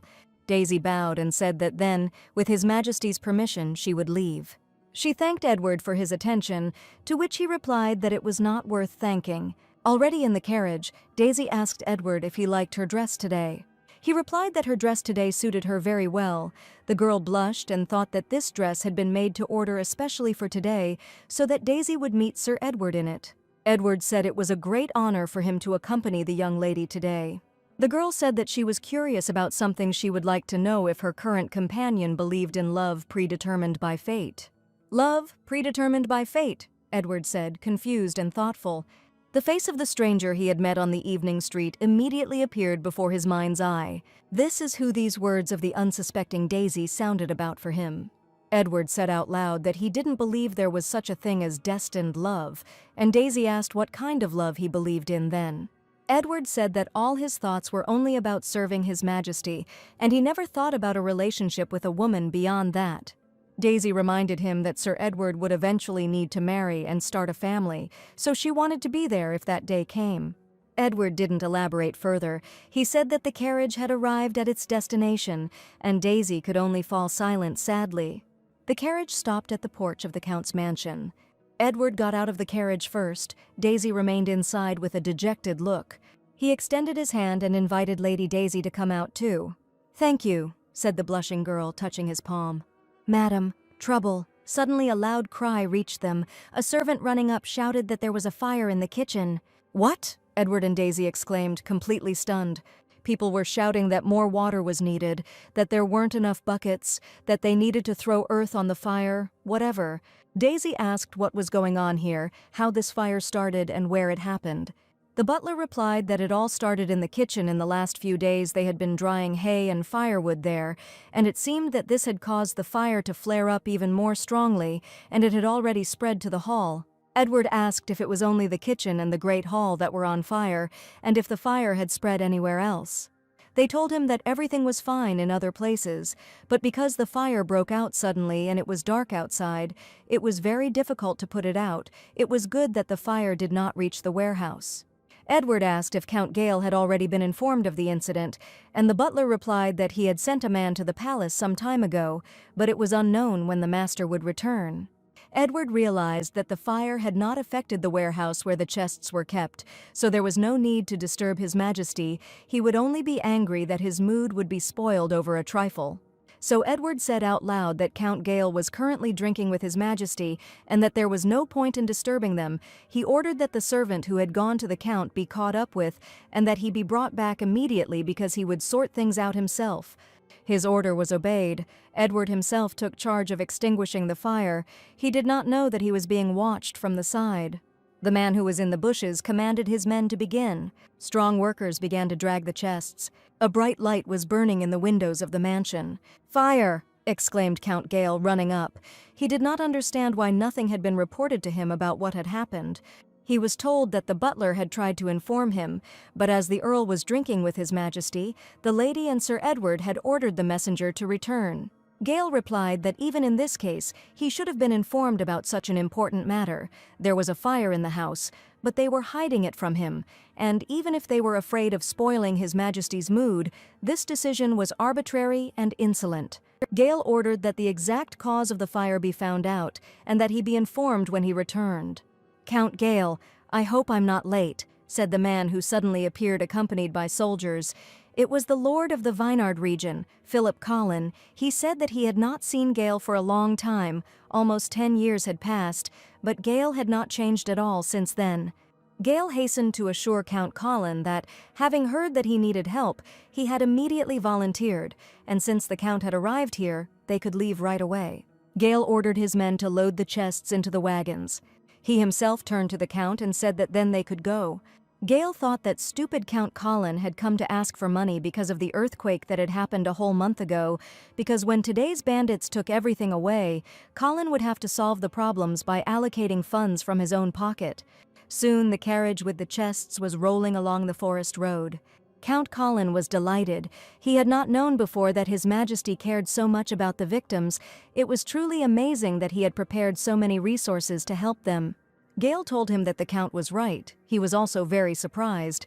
Gale did not understand why Collin did not have a drop of doubt regarding His Majesty's intentions, as if the Count was naive or simply stupid. Count Collin said that he served the third emperor. The two previous rulers had truly loved their people, but the current emperor turned out to be different. Then he added that it was just happiness that he had changed.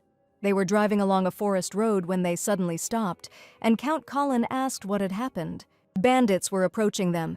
There were more than 20 of them, and all were armed. Everything was going according to plan, Gale realized to himself, and then feigned extreme surprise. He exclaimed that he would try to distract them with one chest, and ordered Count Collin to take the rest and leave as quickly as possible. But Collin objected that he could not do that and leave. He would stay to protect all the chests. And then an armed gang of robbers appeared within sight, blocking the road. Collin noted that they were surrounded both from the front and from behind. Nothing could be done, but at least they could stretch their legs a little after a long break. Gale didn't like this. Why the hell did this old man take out a sword without a need? He should have thought about his age. His actions would only provoke the bandits. "Boys, today we will have peace," declared their leader.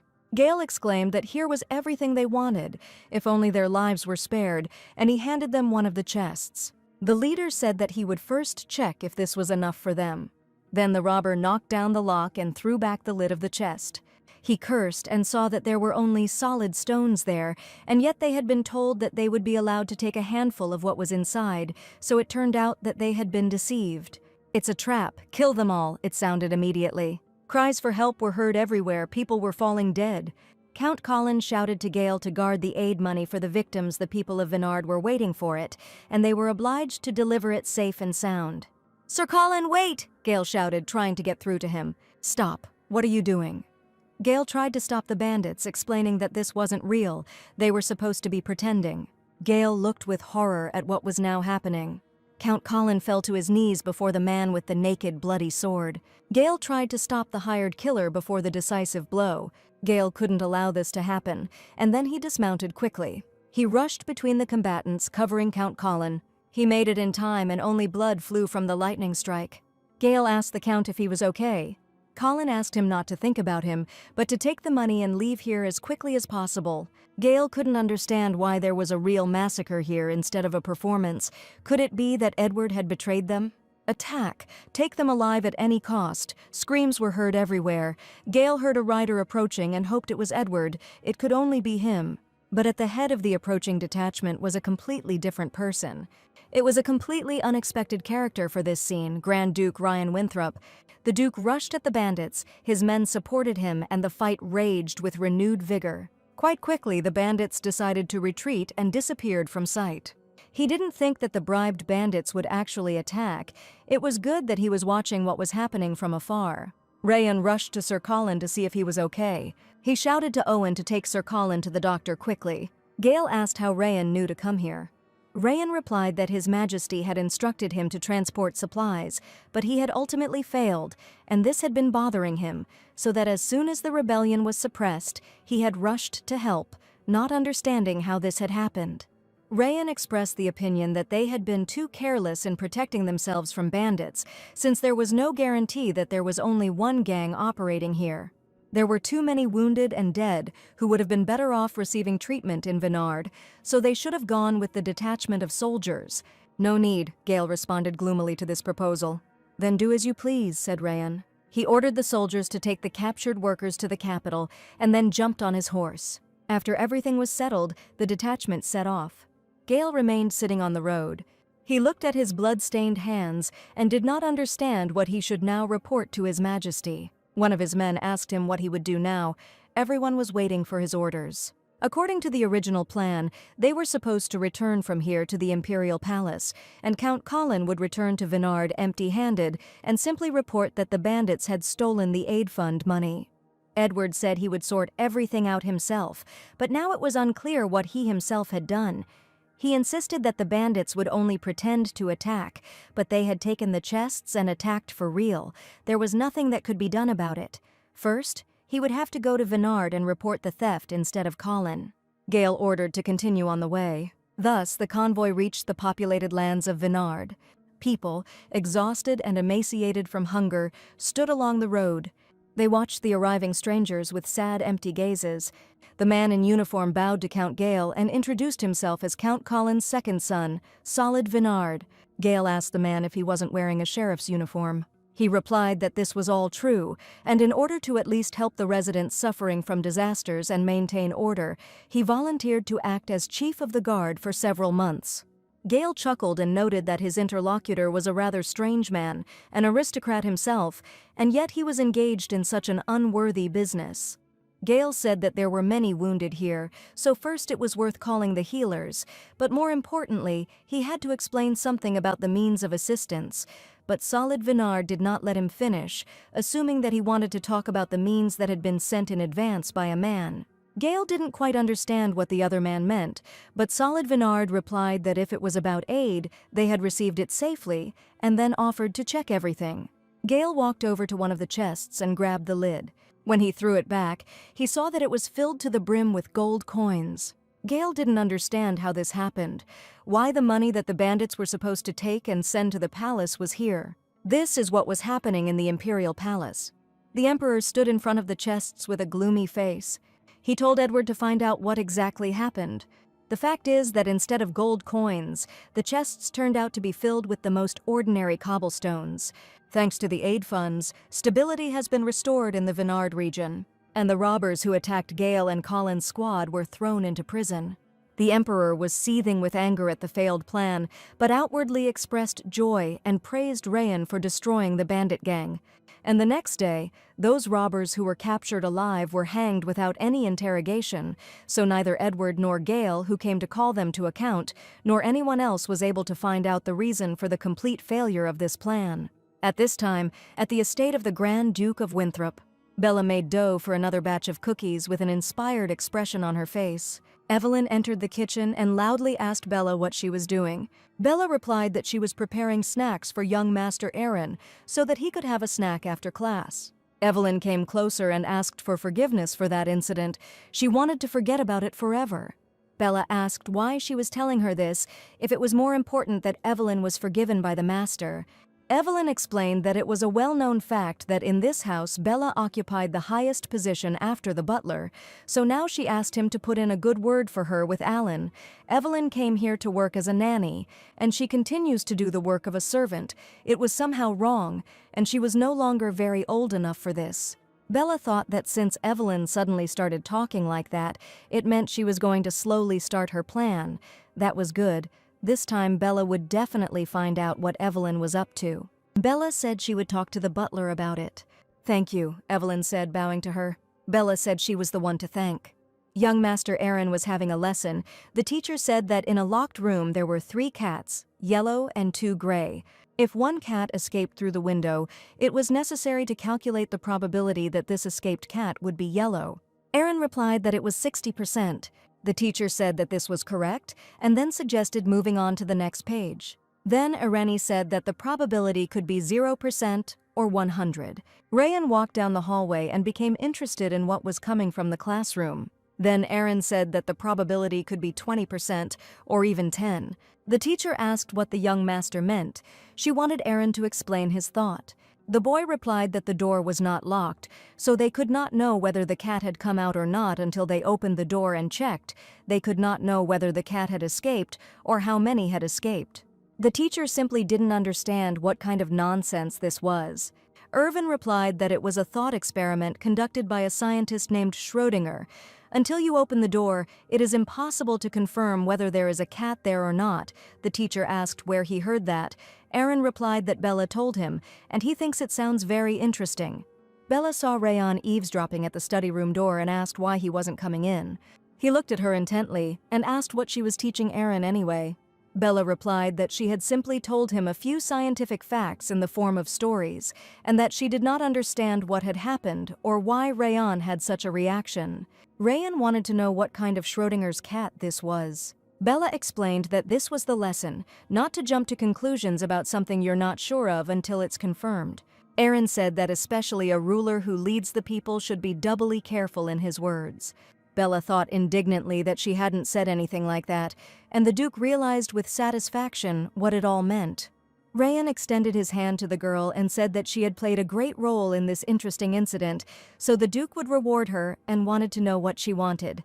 He asked Bella to clarify what exactly she wanted, money or perhaps a vacation. Bella thought that she really wanted Rayan to survive safely, but she didn't know if such a wish would come true if she said it out loud.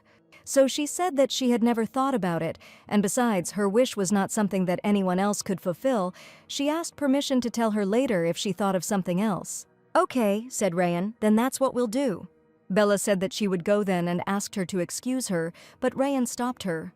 Bella asked if his lordship had any other orders for her. Rayan replied that he would fulfill one more small wish of hers that she wanted to fulfill right now, and told her to speak. Bella thought about what little wish she had right now, and realized that she actually had one. The girl heard that there was a place behind the estate, beautiful, like something out of a fairy tale. She would like to visit there. "That's how it is," Rayan said with a smile, and told Bella to get ready, and they would go as soon as possible. Bella asked in amazement, was it really going to happen right now? Soon she came to a large gate. Bella thought she had gone out as she had been told, but she felt a bit awkward, and she hadn't worn regular clothes for a long time. "You've been waiting for a long time," Rayan's voice rang out. The Duke approached Bella, leading the horse by the bridle. He said that they could go, and the girl noticed that there was only one horse. Rayan asked Bella if she could ride a horse, and she admitted that she couldn't. Rayan said that was why he had only prepared one horse and then climbed into the saddle. Then he extended his hand to Bella. Come on, he said to the girl, frozen in indecision. He wanted Bella to take his hand so that she could then sit him next to her on the horse. "Why are you hesitating?" Rayan asked again. He grabbed the girl by the waist and pulled her towards him. Bella's feet left the ground and she found herself in Rayan's arms. "Hold on tight," Rayan said as he lifted her onto the horse. Bella thought with horror that she had nothing to hold on to, unless it was the Duke himself. The gates opened and the Duke directed his horse along the road. Soon they arrived at a meadow surrounded by low green hills. It was an incredible place with just so many flowers blooming. So this is what a vacation is, Bella thought happily. In her past life, she thought that everyone had gone on vacation, and she, a freelancer, had to work, and this seemed completely unfair because she was not even paid a salary commensurate with all the efforts expended. Bella remembered many such days and nights when, out of joy, only a photograph remained on the table. And after the main work, I still had to finish the manuscript. I had to quickly finish the remaining 9 slides of the presentation and run home. Then she was so envious of those who went on vacation, but now she can feel the wind and look at the clouds. She never thought before that the world in her novel was so beautiful. She was so happy that she wanted time to stop right now. Rayan glanced sideways at the girl and noted that she looked very pleased.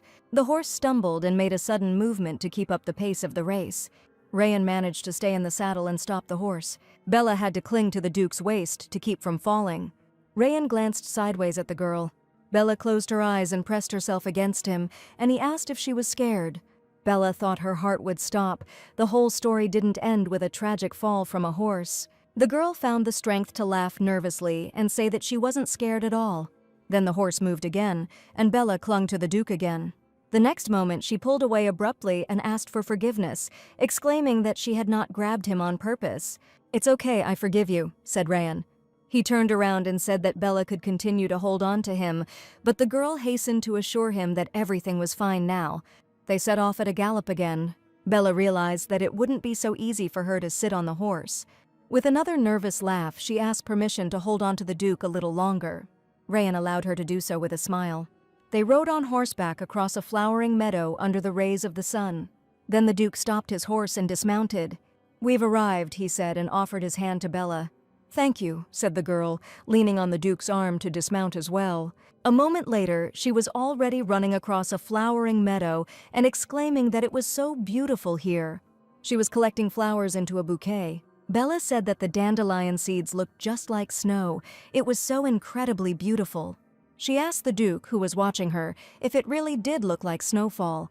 The Duke looked at her with some curiosity, and then he said that perhaps it was quite pleasant to watch. Bella blushed and apologized for seeming to get too carried away. Rayan said that she didn't have to adhere to etiquette here. She could behave more freely. "True?" Bella asked again, and hastened to clarify how much freer it was possible. Rayan answered that it was up to how she usually behaved with friends.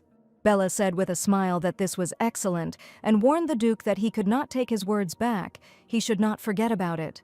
The girl thought that since he treated her almost like a friend, it meant that Rayan now trusted her very much. She handed him a bouquet of plucked dandelions. She said she would show him something amazing, and then blew on a dandelion. Bella smiled and asked if it was beautiful. Rayan took the bouquet and said that yes, it was very beautiful, but he was looking at the girl herself. Then Bella wove a wreath of flowers and placed it on Rayan's head. You could run carefree among the flowers and laugh. Flower petals swirled everywhere and got tangled in her hair for Rayan and Bella to catch. They greeted the evening sitting on a rock and admiring the bright sunset. Rayan said that he was curious about what kind of life Bella had lived. The girl replied with a laugh that there was nothing interesting in this life. His lordship could fall asleep while he listened. Rayan objected that he hadn't heard it yet, so how could he know whether it would be interesting or not? Bella was surprised that he might actually be interested in this, because it would be a very long story. She said that her whole life up until now had been dedicated only to making money. She had 2 younger siblings, and since she was the eldest child, she had to grow up early. From childhood, she understood very well how hard it was for her mother. Her mother worked from morning until night, without a break, so that her family did not need anything. Because of this, her health completely deteriorated, and there was no living place left on her body, so in order for her mother to work a little less, Bella dropped out of school early and also began to work. She believed that if she earned a lot of money, all their problems would be solved. Rayan asked what happened next, but Bella couldn't tell that she simply collapsed from exhaustion, that living with thoughts of her family, she didn't even notice what state she was in. She said that her younger sister and brother could also find some kind of part-time job, but Bella was killing herself at work, not showing up at home even on her relatives' birthdays or holidays. Rayan said that he didn't know what the part-time job the girl was talking about was, but he assumed that Bella missed her family, so he could give her a week off to go home. Bella replied that, unfortunately, she wouldn't be able to meet her family right now due to personal circumstances. Therefore, Bella expressed the hope that the Lord would also sometimes find time to look around and rest, because only when the ruler himself is healthy and calm will he have the strength to take care of those around him. Rayan thought with interest about the girl's words, about this time to look around and rest. "Oh, look there!" Bella suddenly exclaimed and grabbed Rayan's hand. Rayan turned around and looked where the girl was pointing. Bella jumped to her feet, still holding the Duke's hand, and exclaimed that the sunset was truly romantic today. It was especially beautiful today. She turned to Rayan and thanked him, because today he had fulfilled her small but important wish, and now she felt very happy. "That's how it is," said Rayan, admiring the girl. They sat side by side on that big rock again, watching the sunset. A very different encounter took place on the dark streets of the city that night. Edward walked closer to the man who was waiting for him and asked why he had called him to such a place again. After all, they had already discussed everything in detail last time the bandits simply set their sights on the gold and betrayed them. Gale, who had hidden his face under a hood, replied that at the time, due to the utter confusion, he had let all these things go, but upon reflection, he found it all too suspicious. Edward asked if Gale was now suspecting him, the most loyal subject whom His Majesty valued so much. Gale exclaimed that he suspected not Edward, but the Grand Duke Rayan, who had clearly intervened and replaced all the chests. He recalled the fire in his mansion the day before. Most likely the substitution occurred then. Edward asked whether the Count had not conducted a thorough investigation into this fire, since he himself had said that it was not arson, but spontaneous combustion, and now he was making up some fairy tales. Gale indignantly exclaimed that Edward should watch his language and not call it fairy tales. Edward replied that he had bribed the bandits as planned, so the oversight of the chests was only the fault of Count Gale. They were trying to get to the bottom of the truth, but His Majesty had ordered this matter to be closed as soon as possible. Was anyone really going to go against His Majesty's will and raise this topic again? Gale suggested that the bandits might have been deliberately set on him, fearing that his rapprochement with the Emperor would undermine Edward's own position. Edward chuckled and said that Count Gale did have a rich imagination, but he could go and tell his fantasies directly to His Majesty, but he himself saw no point in listening to this nonsense any longer, so he would leave here. Edward turned and walked away, and Gale shouted at him that he was wrong to think that he couldn't do it. Edward said that he should not be disturbed about such a matter in the future, and yet this plan must have been prepared by him and His Majesty for a long time and carefully. But for some reason he acted as if all this did not concern him. He did not even look upset. Rayan and Bella had a magical evening alone in a flower meadow. Rayan said that Bella was a really special girl, and then he said that he was very interested in what was going on in her head. He wanted to check if the girl was thinking about him. After this, Rayan leaned towards her to kiss her. At that very moment, Bella woke up screaming and sat up in her own bed in the estate. What an impossible dream she just had. With what relief she realized that it had all been just a dream. In reality, this should never happen. The last thing she needed was to fall in love with a character she created herself, even if it was Rayan. The Duke stood by the large window in his bedroom that night and looked at the starry sky. He didn't understand why he couldn't get that happy smile of Bella out of his head. Bella was a woman whose identity they hadn't yet been able to even properly verify. It seemed like it was the first time in his life he had seen someone smile so radiantly, and apparently he was just nervous about his first walk in a long time. Both Bella and Rayan tossed and turned in their beds, both unable to force themselves to sleep. Morning came and Rayan appeared at the imperial palace. The emperor told him that a long time had passed since the Grand Duke had returned to the capital, so he had not given him any serious assignments, but an important matter had arisen, which he now wished to entrust to him. Rayan bowed and said that he was fully attentive to His Majesty's words. The emperor set up an office at the northwestern gate of the palace. Rayan was to receive people there and monitor their mood. Rayan thought that this place would be right at the northwest gate. The emperor asked what was the matter, whether the duke did not like this assignment, whether he did not want to solve the problems of his subjects in the name of His Majesty. Rayan replied that everything was fine, he would obey and would not disappoint His Majesty's trust. The area in front of the northwest gate of the imperial palace was the dirtiest and poorest place in the capital, where the poor huddled. A place where brothels and homeless people were everywhere, and due to the terrible conditions, all sorts of diseases flourished here. Every morning you could see 1 or 2 corpses floating in the dirty river, and as soon as you mentioned this place, everyone would immediately close their eyes and pretend that nothing was happening. Now, Rayan and Owen went to the Emperor's Civil Affairs office, located in this place. The office was an empty, dark, and dirty room with a table and 2 chairs. Covering his nose with his hand, Owen expressed outrage at the terrible working conditions the Emperor had provided the Duke. Even though the Emperor didn't like him, the Duke was famous for his exploits in the war. Was it really possible to throw him into such a place? "Enough," Rayan said sternly, reminding them that in the capital it was necessary to watch their language. He ordered Owen to hire people to clean up the place and to prepare some essentials. Owen asked if his lordship was really going to work here, because it couldn't even be called an office, and it was obvious that the emperor had appointed the duke to this worthless position only to humiliate him. It was unlikely that people would actually come here. At that moment, an old woman came in and asked if the new Citizens' Affairs office had opened here. She said that she heard that they help ordinary people solve their problems here. The duke sat down at the table and invited the visitor to enter, and Owen helped her to a chair. He asked what had happened to her. The old woman answered that she had gone to buy eggs, but the merchant had taken the money and not given the goods back.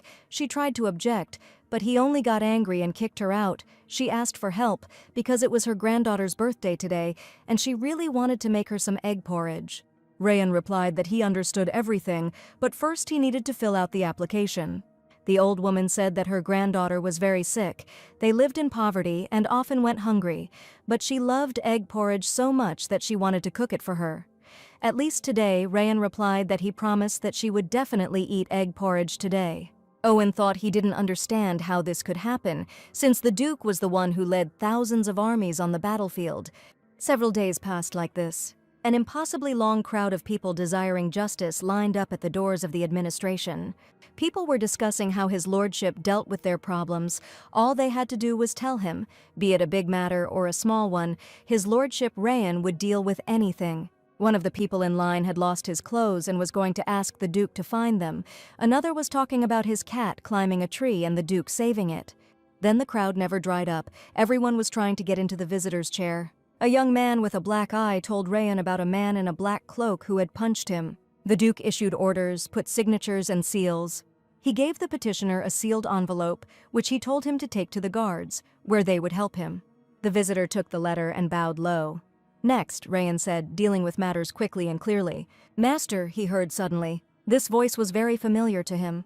"It was lunchtime," announced Bella, beaming as she stood before him with a basket in her hands. After this, the girl returned back to the estate. She walked and thought that she had barely managed to feed him. So she will soon receive the title of nanny not only for the child, but also for Rayan himself.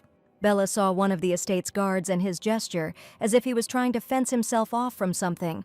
These people besieged him. They brought bread that they had baked, fresh cabbage from their garden, kittens that their cats had given birth to give to his lordship. The guard had to hold the defense at the gate and explain to the persistent citizens that the residence of the Grand Duke was not a passageway. Bella didn't understand what was going on here. The guard begged Bella to help them somehow, because all these people wanted to thank his lordship, and he did not have the authority to let them in. Bella replied that she understood everything and asked to follow her. It was time to demonstrate the spreadsheet skills she had honed over 10 years of office life. Finally, evening came. The sky above the estate was covered with clouds. Rayan put his spoon down on the table.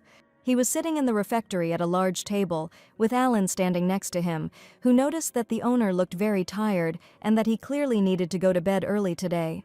Rayan replied that it couldn't be done that way. He had to study the reports on river water pollution. Then she asked how Aaron's day was. Alan replied with a smile that the young master had been training hard today. Bella was looking after him, so his lordship could rest easy. The Duke's attention was drawn to a folder lying on the table, and he asked what it was. Alan replied that these were documents that Bella had drawn up recently. Townspeople had been coming to thank the Duke and give him gifts. It was a register that briefly recorded information about the donors and a list of gifts. Apparently, Bella was worried that someone might pass on dangerous items. Alan said that this list would immediately indicate who gave what, and if anything suspicious were discovered, this would be very helpful in the investigation. Alan suggested that Bella was very attentive to his lordship and everything that concerned him. Rayan took it upon himself to study all the notes made by Bella. This was not the level of a simple nanny. It was too obvious that she had received a good education. Alan asked what the owner was talking about. Rayan replied that in that case, from now on, when he was engaged in state affairs, it would be worthwhile to call Bella sometimes and ask her opinion. The next day, the estate was in a state of bustle. The entire staff was rushing to restore perfect order before the owner returned. Alan was asking where Bella was. When the girl was found, the butler told her that the Andrea festival was about to begin, so it was necessary to take care of food, and under no circumstances could she forget the most important thing, rice cakes. Andrea's festival, Bella said in amazement. Would she really see the festival she had invented with her own eyes? Hundreds of years ago, a female knight named Andrea led her knights to exterminate magical beasts in the middle of a harsh winter. They fought monsters, overcoming the bitter cold, and the people established a holiday to honor their sacrifice and courage. While in ambush, the knights ate rice cakes to satisfy their hunger, so eating these cakes became the main tradition of the festival that was the history of this holiday. But Bella herself had no idea how to cook these rice cakes. She suddenly remembered Evelyn and told the butler that she dreamed of at least once again looking into the kitchen. Bella herself would look after the young master and prepare other dishes, so she thought that Evelyn should be entrusted with baking the cakes. Alan replied that she could do as she saw fit, as long as there were no problems with the preparation. Bella thought it was great. If she gave Evelyn such a chance, she would surely decide that her moment had come and reveal her true intentions. Meanwhile, Bella herself will keep a close eye on her and find out what exactly she is planning. Bella found Evelyn in the garden, sweeping leaves. Evelyn asked what was the matter and said that Bella herself could see how hard she was cleaning and was busy now. Bella said she had been watching her the whole time, and it seemed to her that she was genuinely remorseful. So she suggested to the butler that Evelyn be in charge of making rice cakes for the Andrea festival, and he agreed. "True," Evelyn exclaimed and rushed to thank Bella. Bella said that in gratitude, Evelyn should simply try her best. Evelyn assured that she would definitely do this. Meanwhile, at Count Kamara's estate, Edward entered a large room where some kind of indecent drinking party was taking place. The men had a good time with wine and in the company of half-dressed girls. Edward looked at the whole scene with a very gloomy look. One of those present called out to him, and he turned around abruptly. The man who addressed him was his brother, Theodore Kamar, who asked why his magnificent brother Edward was in such a hurry to leave as soon as he entered the house. Edward replied that he had not yet completed the business entrusted to him by His Majesty, so it was indeed time for him to go. Herbert Kamar, Edward's father, stated that Edward should have greeted him and his brother, but it was simply impolite not to do so. Edward remained silent and only grew even more gloomy. He clenched his fists, restraining himself.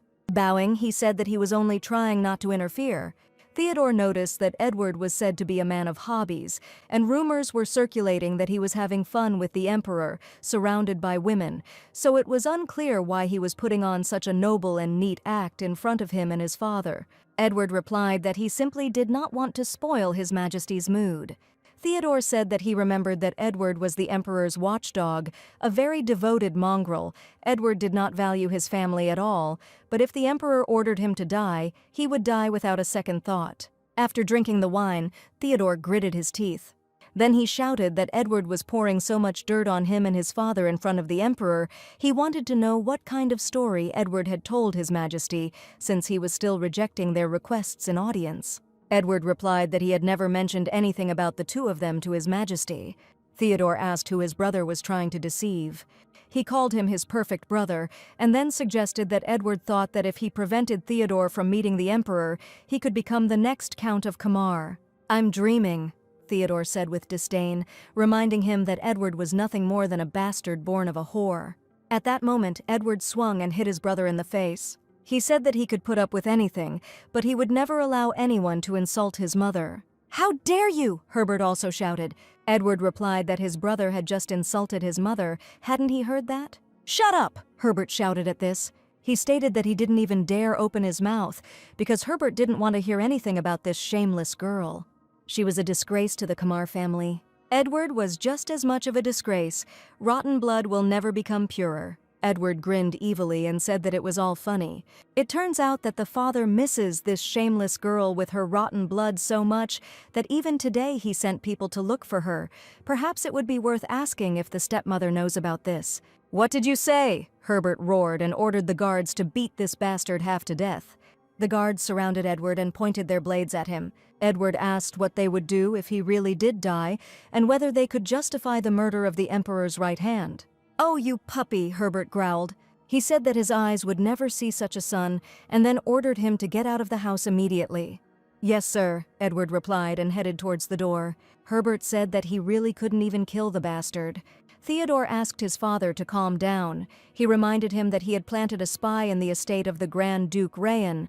This man would kill Rayan during the Andrea festival, and as soon as he died, the Kamaris would win the trust of His Majesty, and then some Edward would become a nobody to them.